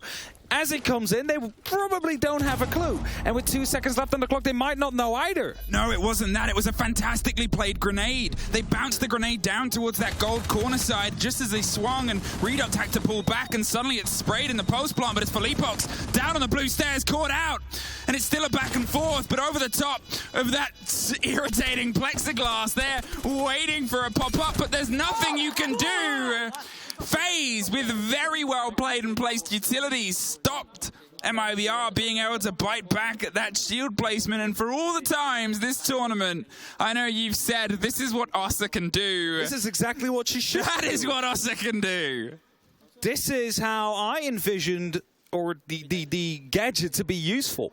You place it down, you go for a plan behind it, and you still have the vision, or you shatter it so they have no clue. And by that grenade that you mentioned, forced to go off, not able to toss in a nitrocell, or it could have cost him his life. It is now 2-0 for FaZe. They start off strong here after a weak ending to Chalet. And the next side they'll attack is going to be the open area. Second left on the big FaZe here, and we're starting, as you can see on the screen of the MIBR members. And it started off again with an early pick. There was a member able to just sneak in from the blue stairs all the way towards server and catch off the smoke, catch off Fowls. That is one of the most important anchors of the board. It's worth mentioning the second Ossa shield as well. It was just at the bottom of blue, which is why they went for the C4 take rather than being able to take that gunfight, because well, it's so awkward. They know the second they're going to pop up, you have no idea, and they can read and pre-place their crosshair as tight as they like, and that is just really, really well played utility. And again, that grenade, and again, it just comes together. FaZe off to a pretty rip-roaring start here so far. The first was a fantastic pocket strategy, which they knew would play against the hold. The second, well, it was just a team playing a game and making sure they locked it in. Here, MIBR, they've opted for open. They've pulled themselves elsewhere. They have to stretch up to the top, and, well, they haven't been so hot on their defense so far, but Bank is one where you kind of expect it to have a little bit more back and forth about it. For sure, 2-0. Currently, FaZe is starting strong, and they need to after the momentum lost. Now, there is some barricades here tossed up by MIBR, just to waste a little bit of time. It's not going to be too much. The bigger worry might be the cameraman just lost 60 bullets and only has 120 left in this moment in time. I know it's still a lot, but it could be potentially him running out of ammo at some point. Banshees are being taken out as they want to take control of Archives. This bullet that starts descending, some pings came through, and he knows he's not being spotted by cameraman instead. He's just going to force himself through and pick up the actual first kill. Reduct drops the hatch as he finds contact, but it's going to be another kill potentially to come through from cameraman. He's going quite aggressive here. 2 members on the side of MIBR on those main stairs. That's it. Reduct now. He's rotated his way back up green. He's going to see if he can just hold the angle with Raps on the opposite side. There is still Lukid above, and there's the spray, there's the pressure, and there's not quite a misconnection. And he'll be kicking himself over that if that was a free kill, and that was the possibility to pull the body balance back in when they still obviously have Buck, who's, to be fair, elsewhere, going on a big hunt underneath the bottom of the staircase. Reduct, or he's going up instead, or he's sort of toying with the idea. Pep is a little bit too high and just slips out, but it allows Lukid to slip his way in. Takes over Tellers before he's knocked out from Cyber, who actually found one more. In the meantime, Lukid is down. It is just Falls suddenly left inside the site. FaZe just entirely wrapped around that attempted retake, whether they meant to or not. It has entirely come out on their favor, and the first on Beepers goes by the fight on the hop-in window, but the swing round on the opposite side wasn't quite the connection. 3-0. All 4 angles were being held at that moment in time. We have one from that window that went for the jump in, one that moved in from Beepers, kitchen door, and the small office. The push was coming from everywhere. There was no way you were going to be able to stop that at that moment in time. And now 3 is the scoreline. FaZe have 3 in a row yet once more. And they're doing it with a fashion like MIBR was able to do on Chalet and shut down FaZe in that second half. Yes, Lukid able to go for a great flank here, shut down at least 1. But Cyber already from below, able to pick up 2 of his own. And MIBR is just trailing, is just trying to grasp onto something here. Whereas FaZe is starting to fire up, and they're starting to let those emotions get louder and louder, because they know, as the Famouses are coming out, that they're getting very close to potentially facing TSM tomorrow. Up to CEO. They're going to keep changing sites over the past. They're not going to double down on anything they've done before. MIBR, they're still not taking a timeout. They are still sort of hoping they can pull at least one of these in. And to be fair, between these 2 teams, we've often seen them take their timeout after a success, after a round they've got locked in. Lukid bringing the Warden. It's been a big play for them on previous maps and previous engagements. They were able to sort of lock down some of the approach that came across from FaZe, but to be fair, on this map, FaZe has pulled away from those smoke takes, the Ying capabilities. Instead, they're going for these great holds. There's huge rotations. They're fully exploring the stretches that Bank offers. It is, in its own weird way, a big map, but it has these little snaky routes you can suddenly appear at the bottom of without really anybody having a sense or a smell of you. Now, the fact that it's a big map is also the danger if you're looking at this map, this matchup so far. FaZe realize where they are understaffed and they just hunt that position down. They take it under control, and suddenly MIBR members, they are too far away of making it in time to potentially stall that push, because by the time FaZe is done with that, they got the bomb already, or the diffuser already on the ground. And then the MIBR members are starting to siphon back into that site. So they need to make sure that they are all closely packed together here. And that's exactly what they're doing on this top floor. Reduct, the first point of contact, has some discs to his disposal, is going to be protecting his own shield and life with that. However, as Souls will be opening up the wall, he gets swung on. It's Reduct with the very first kill, almost loses his life in the result, but that's the heart breacher gone. That's the most important part as they go for another trade. There it is. It's locked in right now. Luke could make sure he's doing a bit of work, and maybe the Warden won't be so effective against the utility, but he's very effective against the players itself. Something MPX's Latin America teams and Bank. The Bulletproof just caught out. No, Luke is protecting that too. From deep, he's able to take care of another player here. And FaZe, they've tried to go for that quick entrance, that lockdown around these loose players, but this time it has not come to fruition. And, well, maybe you've been able to get to the other side of box. There's an Echo drone that you assume got taken out as it went for that ping, but the canister stops the swing round behind it. They're cautious of somebody trying to retake. Now the diffuser has been dropped, and as Bullet is preparing a grenade over the top, he is hoping to pick up a kill behind the desk.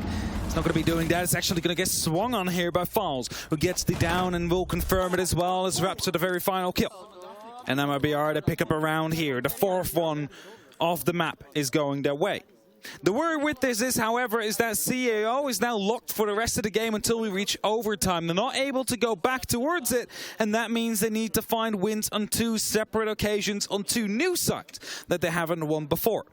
And as they win the round, they call a tactical timeout. Yeah, once more, to quickly stall any potential comeback that FaZe might mount and to really harness the potential momentum that they are looking to build up. As I said, it's been a trend throughout this series. I wouldn't have it off record with my knowledge now to be able to say if it's been a trend throughout the whole competition, but definitely in this series has been between these two teams.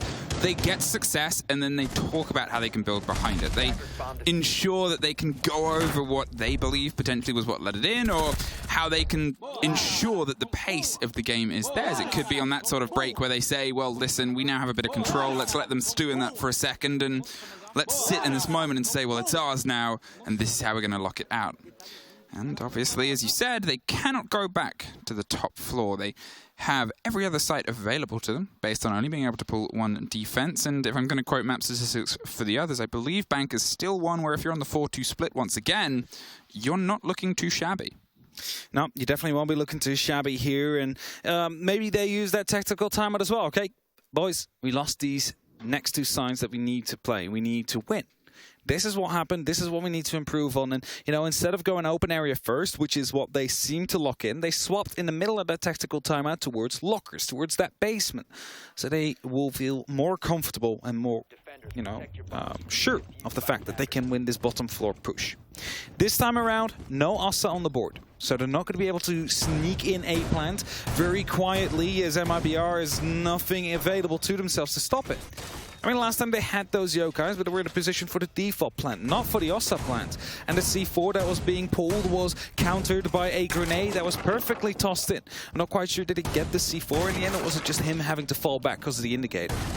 I believe he had to fall back. I don't remember it being ripped and torn, to my knowledge. It was a grenade that took half of his health. Yeah. And it was sort of bounced into the corner, so he probably swung into it as it was about to go and saw the red and pulled himself back off the step. But that's the sort of stuff that you'd have to go back and see the replays on to get the full taste of just out of the thread. All I know is that is exactly where it went, because that Mozzie could not get that clarity that he wanted to here.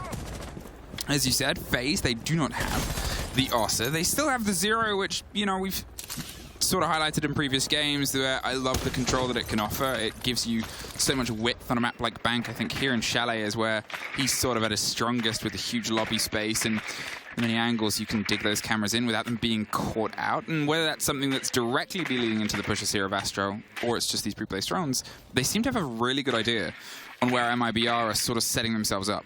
He really snuck himself into the perimeter window there, just crawling next to it, droning out the main stairs, looking if he can find himself an entry towards the site, but also looking if he can cut off any of the roamers. Of course, currently none on the board. MIBR is playing it close to the site, as that brought them success on CEO. They start dropping, they start preparing, the hatches are being opened up, and as we have 2 players inside of the server area, if the hatch will be opened up onto the actual A bomb site, suddenly they are stuck. But that does open up a potential for a flank for them, as that might be more successful. Trying to get this hatch open, obviously, with the Kaid on the board. The Thermite isn't going to have the truest taste of what he can do here, but the Maverick, he's at least able to show up. A little bit more needs to be done onto this, and then it will drop and give them the chance of a swing round of utility. Minute 28 left, and now they're going to see if they can get the second. But there's only so much in those canisters, so the grenade clarity is what's going to hopefully get this claw, and then from that on, the thermite can show up. And I want to use at least some form of utility on opening up that hatch so they can force Lukid out of his current position. Of course, he already did descend those stairs quite a bit, but as he heads back up, it's Cameraman actually pushing in from the third tunnel. This way, they're going to try and put up pressure from two different sides, and as a Nitro Cell gets torn and blown, it is his own shield that falls as a result. So pressure comes through. It's a shotgun shell versus a grenade and some bullets from the ARX, and it's Bullet that picks up the very first kill of the round. With that, it's FaZe yet again with a lead in. Yeah, you can see Cameraman, they obviously had the drone with the intel, he was going for the C4, they just bounced that grenade to the bottom of the stairs, not fully cooked, but the canister doesn't quite fully connect here, and Cameraman has this angle, shoots out the C4, and skeet shooting comes in handy, but the Echo drone slows it down, and that second canister does stop it this time. That utility has just worked a little bit longer for MIBR, but as the kills start to come over the top, it's one more chance at a long arm, two more players, only one down to a smoke that once again has stopped the plant. So FaZe push up, take bodies, take a fourth round. And they took it flawlessly, and with that, FaZe are leading still 4-1. You just said it before, a 4-2 split. Not too shabby. Well, what about a 5-1? That could be an absolute statement for the rest of this game, for the rest of this map. Potentially for TSM later on as well. FaZe wants to make the difference here. FaZe wants to make sure that they lock out this half with as many rounds as they possibly can. And it all started here. The opening up onto the blue stairs. A grenade tossed in to try and, well, either force him to fall back where he would have been picked up by the Maverick of Cameraman. But instead it was Bullet that took the fight instead. And a flawless round in the end there to lock it off. FaZe successful. So what a guy is being called out. What a guy. What a guy it was indeed. Cyber with a multi-kill to land the round. An open area will be attempted yet once more. A side that was also won by the side of FaZe. It came down to an aggressive take of Archives where a lot of gunfights went either way, but in the end FaZe came out on top. Managed to isolate the last player on the side and shut him down as a result as well. And that gives MIBR something to think about here. Of course, Lukid jumped down. He's probably not going to be allowed to do that again as they realize that the hard way on the side of FaZe. So they might go for a top-down approach here. But they need to make sure it doesn't cost them too much time because you still need it at the end of it if there is going to be a Yokai on the board, if there is going to be Nitro Cells on the board. You need to waste that utility. Amaru, what are you gonna do? There are obviously hatches that lead straight into the site, and those hatches can be quite protected based on either that already opened one that's tucked in on the small box or the one that's just on the corner. They might try and break some audio, as we've seen them push before, and cover the sound of an Amaru that decides to hop up. That breaching charge, the reason it's there, if you're confused, is it will get that soft on the door as well and give you that range and rotation. And again, you can activate it from anywhere, so again, it might be something to cover a sound. Oh, Cameraman, what are we about to see from you? Is that big question mark on the top here. There it is. There's the exothermic. There's the drone. Up and caught on a drone, but no! Falls just off, but Astro has that trade back. He's found himself inside the site from the hopping on the printer window. He's waiting for either a little bit of resistance or a little bit of support, but he's in that weird little moment between either has really hit the ground. Philippox, he's locked in the small box, and Souls is going to see if he can stick it. In the meantime, they don't have an awareness, and as the rotation comes through, the cover in the pre-fire, but they've missed the angle, and now it's suddenly a much shorter round. Reduct and Soul suffer either side. The drop on the zero cam, and just Philippox left. FaZe, they may not have had the surprise strike with the Amaru, but they made sure that second swing was right for the bleachers. They went for the rush there. They went for the quick play. The Amaru went up, unfortunately not able to pick up the Echo, who just went on his drone. But the refrag was there, and that's important. Suddenly, all the utility that they had to stop that diffuser was nowhere near the site. It goes down 45 seconds. Cyber was hiding inside the elevator, cutting off any of the rotations back towards the site. So, as a result, you just take the fight with those remaining on the side, and FaZe find themselves in a 1-5 lead, only needing 2 more rounds to make it to the under-bracket final against TSM. There it was. The instant pick back up there was so important. The cover that came through on a bold play, and I adore watching these attacks come together. They are just everything that I love about Siege, and although it is two teams that obviously we've said do know each other, they're not the most common of foes on the grandest stage. They're not always butting heads. They have one of the shortest records in terms of Latin America teams that were here against each other that we can pull from, but still, these little creative attacks that FaZe have been running, the way MIBR have been trying to battle them back, I think this is some of the best attack we've seen from FaZe over this map so far. It definitely is, and it's not just that round in round 6 we saw, but if you remember round 1, they just completely decided to ignore every single roamer on the map and just hit the side directly in some quick fashion. Second round, they decided to also ignore all the roamers, head for CCTV, take down the control, go for an offset plan. FaZe decided and saw that MIBR is kind of weak against their quick pushes, and that's exactly what they managed to successfully pull off. However, now they need to be wary of the fact that they're on defense, and when they were on Chalet, that didn't go well at all. They did win none at the end, and Lukid gets the first kill. It's an opening onto Cyber. I'm not quite sure if he went for a jump out. He did. But that one is locked off. And of course, FaZe has that luxury where they can throw some bodies at MIBR now. They can throw some crazy round openings here. And if he would have been able to be successful and pick up Lukid, suddenly that could have been a FaZe round already. Well, the thing about that jump out in particular as well is it's not just the jump out that matters, but depending on if you can slip away towards either the reinforced brick wall on the far side, you force a restructure. You waste another 20 seconds, 30 seconds of these players, because it's, if you're not already in the angle to strike back, it's a big loss. There's Cameraman. He's able to find Felipox on the entrance and keep Felipox entirely out of this game so far. Has not been able to have an impact, and as the player with his caliber, well, this is the moment where he needs things like this. Raps bites back, strikes with the finger, is able to take a little bit of revenge, and Cameraman's dropped himself back towards the site. Now, no one is currently up on the Archives side, as Raps is still trying to figure out if there's a roamer. Yes, there is, as Cameraman has just descended the staircases here, and the remaining 2 members of FaZe are starting to, well, fortify their side a little bit. Drones are active at this moment in time, and Falls is starting to open up into the small side office as well. That will be heard, and Astro is looking to go quite aggressive through the hole that has just been made.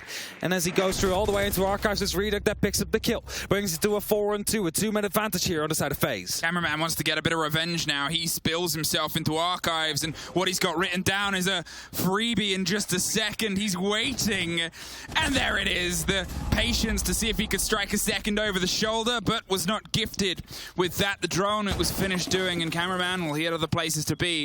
Now has to pop a super shorty angle and see if he can lock down Souls inside the site, and they know roughly where he is, but the hot pings push that pressure back onto MIBR. Doesn't have the confidence to go for that full confident swing, and you can see the stack up that's coming otherwise on the back of the chassis. Either side of Souls, it's Cameraman round on Beeper's door with a huge spray just to stop them being able to have the confidence to stick that kit down, and they are doing everything to make these doors, these entrances as uncomfortable. Cameraman's gone above.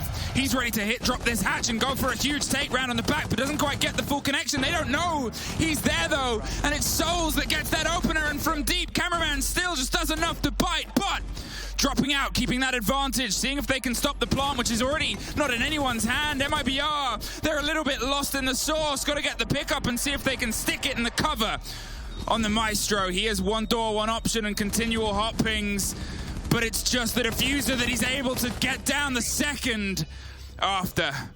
And now, gonna do enough to try and take that player down, stopping. Oh no, do not do that with a camera. He says he's still got the Elder, and Raps is on a sliver of health and a consistent red ping behind the chassis. All the pressure in the world, and a Pokeball bit too. Over the top, everything is against Raps, but he still finds it. Raps able to hold on to the round there. He was zapped to low HP. The camera's still alive after that. It was impact grenades tossed at him. It's an Alda with 80 bullets just spraying his way, but he manages to live for now. And a 2v5, and for a while, even though they had a massive advantage over FaZe, it looked like it could have been going their way, but due to the Maestro coming around the corner, not quite spotting the player on the plant, it went MIBR's way, and they find the first, just like they found the first kill in that round, which was an aggressive jump out from Cyber. And after that, Reduct able to look out the archives, was quickly taken out afterwards as well, but this kill, so important, just unaware of the fact that the plan was going through. Cameraman and Souls did so much to keep that kit alive. They did so much as the two players on the site just to keep putting those little sticks between the spokes of MIBR's wheels as they tried to roll it into the site. And I mean, dodge, dive, duck, dip, and weave, and you find a round. And there's some shouting between the two teams. It is the third map. It is the third map, and FaZe needed a bigger stick to put between the spokes during that round, unfortunately unable to lock it up. If only one of those impacts would have hit. If only one of them would have been a little bit further to the right, or if the camera was reactivated to take those last couple of shots. And FaZe would have been at a map and match point now. FaZe still has plenty of rounds, however, to close this out. They have a massive lead, and even though they lost that very first, it could be partially to be blamed due to that aggressive jump out at the start, which granted an opening kill to MIBR, and we all know how important the opening kills have been in the series. This match as well, this map as well, all 7 opening kills were translated into rounds, converted into those wins, which puts us at that 2-5 mark. FaZe looking to find that first kill. Thus, as MIBR is trying to get some information with these drones so they know where they need to strike from. The top floor is slowly being taken under control as a hatch gets opened up. No one in that open area, however, as most of the FaZe members have fallen back towards the side. They're just trying to waste some time. They got spotted on drones. They start falling back after they take them out, and that means everything needs to be redroned again.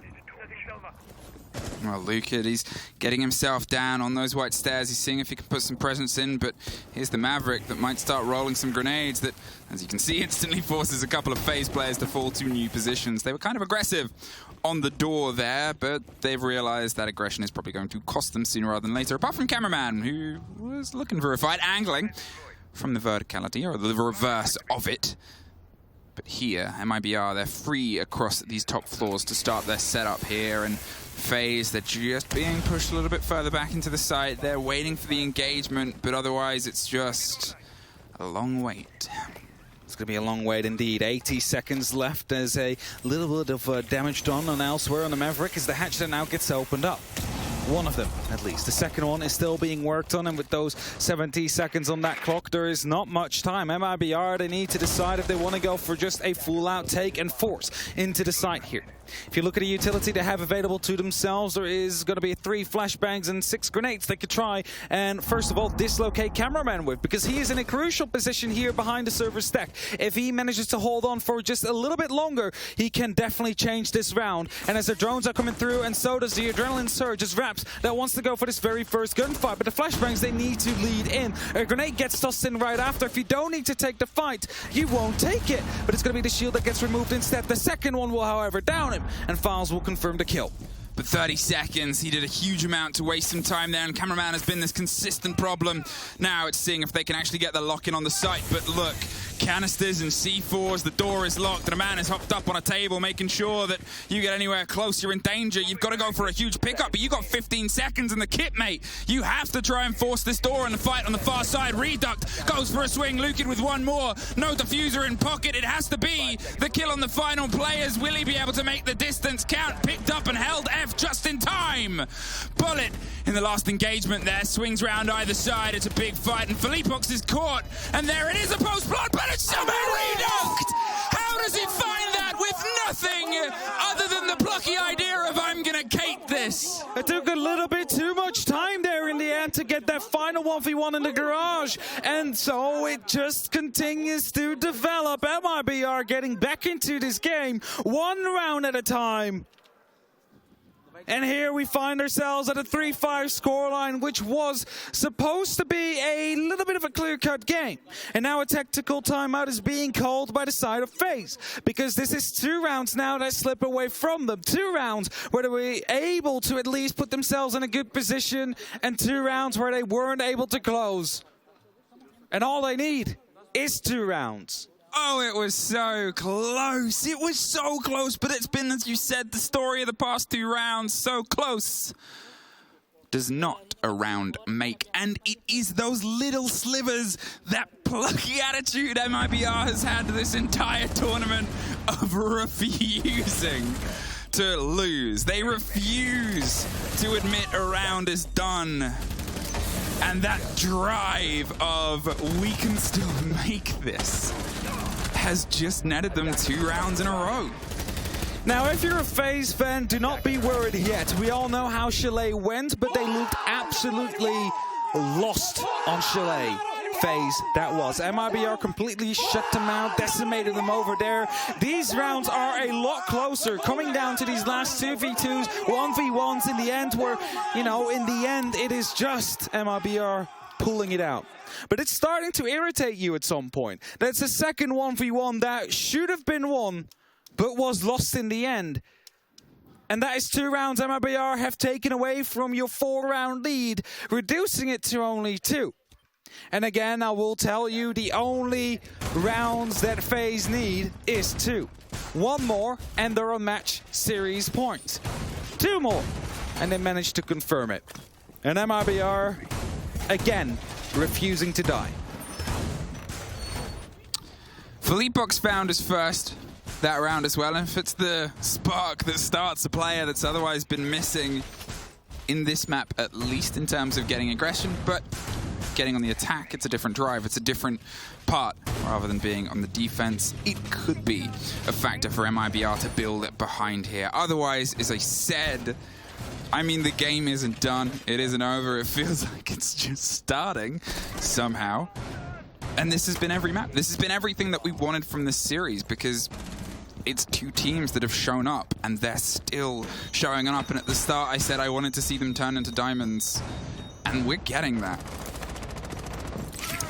We are starting to get there indeed. MIBR again wondering if there will be another jump out coming through for many of the FaZe clan players, but they've tried that before and it didn't quite work out. And they saw their lead of 4 rounds turn into 2. It's got halved. And MIBR on a bit of a roll now. A tactical timeout called, and this is the Twitch drone that we have seen so much about on the socials. It does so much damage. If there's things there. If there's things there to get rid of. Yeah, they've picked it back up. Maybe they're going to throw it on a different location there to see if they can take out that disc, that cover of anything long range. But look at this, Reduct already in on the door of Janitors, seeing if he can find a fight, but one was not to be found, so tucks himself in and goes on the drone. Once again, MIBR are doing this big, wide control game. They're making sure that they have an idea of where they want to take and put pressure, and yeah, okay, the past 2 rounds, the total time left when they go for that diffuser plant is still together under 30 seconds, but it's 2 successes and they can build behind that phase. They've obviously taken their time out. It's the first time this series we've seen a team take theirs off of the back of a loss.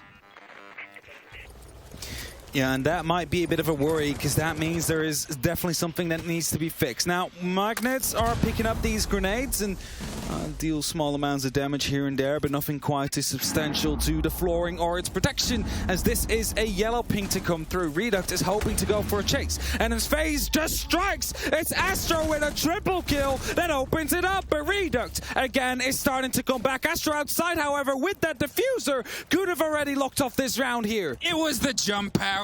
It was the jump out. He took himself out, whether it was from a window or from the door, either way. You said it at the start, it wasn't a success for them before, but it was an absolute freebie, a feast and a fiesta for FaZe there on the windows. And you heard the woo on the back, and Cyber heard Philippebox on the front. Reduct is all that's left.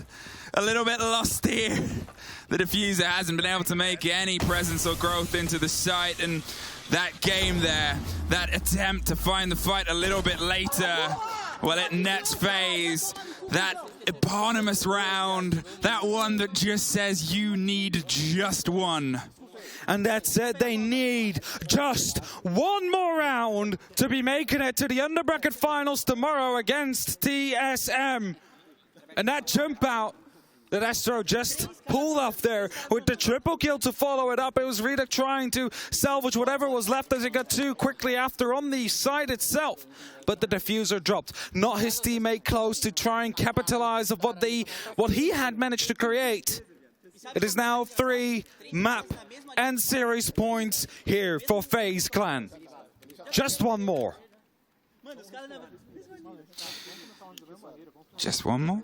Just one more. In a series for these two teams across the lower bracket, primarily MIBR, but FaZe have done their own heavy lifting down here in a series of just one mores and just one more maps. Here it is now. MIBR, from all the times they've bitten themselves back here, is, I believe, coming into this is the lowest possible seed out of every single team.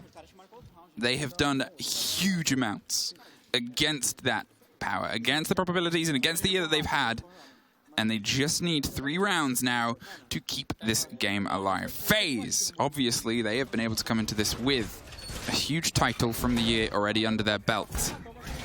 Yeah, they have won the previous major here in Sweden, so I guess they might just really like the air around here. Love a bit of Sweden, FaZe, don't they? Play even better than they normally do. And now they need an extra round to make top 3 of the 6th Invitational 2022. Is this the moment where MIBR's dream run ends? They have been in Sweden the longest of any single player, any single team at this event to date. Is this where their dream ends? Is this where FaZe comes in victorious and takes away that win and top 3 placement in the SI? Here it is, MIBR. Here is that final challenge from all the ones you've surmounted before. It starts once again with this big clear, this big impression of being able to pull as much of the FaZe players as possible at the same time for Leapbox. He's driven himself close. He's inside Tellers, but Cameraman is elsewhere, and Reduct has been bitten early on, and he has been a big force for the team throughout this map so far. Leapbox is still curious about what he might find here, but FaZe are offering him nothing. So it requires a little rebalancing, a little bit of a retake and a setup here across the top. They're trying to find Cyber. Locked in on the front desk, ready to check him in and probably check him out just as fast. The pings are coming through and the grenades, they're about to follow not long after. There's a hop over the top of Banana. Escapes the first grenade. It seemed like a couple of traces and Raps as the lock-in. Saw the first go by and I don't think he was quite sure where they were either. Didn't respond to that, indeed. And MIBR, they have a tall ask now because these last 9 rounds, every single time a team got the opening kill, they got the round in the end as well. Of course, they have a trade now. It is back on a 4-on-4.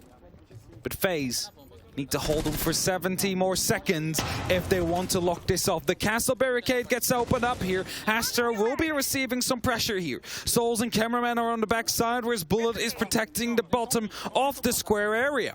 It is MIBR that needs to find an opening, and they need to use these Heart Breachers to open up the hatches if they want to go for a drop. But it's not going to be very likely as long as Astro is in his current position, as long as he's allowed to stay alive. It is a sledge that now needs to open up above. It is verticalities that are being made even with exothermics. The timer keeps on ticking down. 35 seconds to go. Now, they were so good at locking the door last time here, and this time they've got at least 2 extra players to ensure they keep it locked much tighter. The kit is currently sitting around the top of stock, hoping to hit that hatch, but they've got to try and do a little bit more body work and busy work. It's a swing round, and the Malusian Pillars wins out, and Bullet drifts to some freedom. They rotate underneath, and suddenly it's only a couple of seconds left. It's just about to go single digits. We are just about to see a hot drop on the corner hatch, caught out by Astro. Makes the diffuser cold. One more. And I said they locked the door, and they ensured they slammed it shut.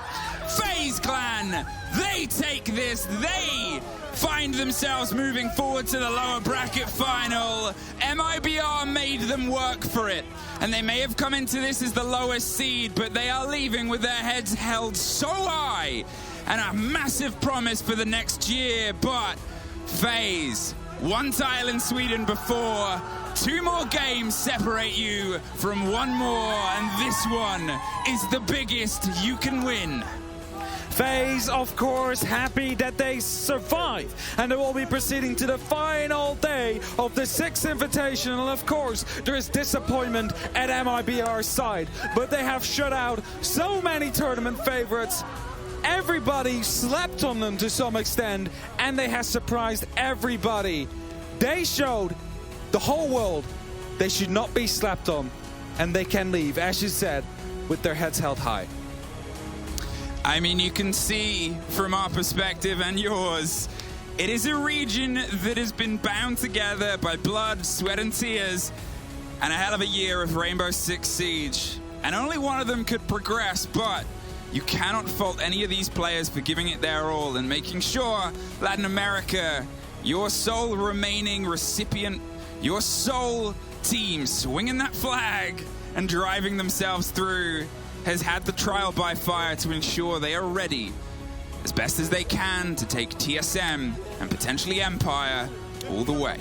And that's it. That leaves only 3 teams left in the 6th Invitational. Empire from Russia, TSM from North America, and FaZe Clan from Brazil. Those are the 3 remaining competitors who could lift the caber, the hammer, at the end of tomorrow's day.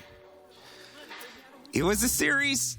It was a heck of a series, and my voice is going from all the screaming that we wanted from that. And I think, as he said, although it's a disappointing end for anybody who loses this game, you have to give full credit for the run that MIBR has had. They have a lot of big names they've taken out, and I don't know if they've truly been ahead of any of the social votes across any of them, but they've definitely entered the hearts and minds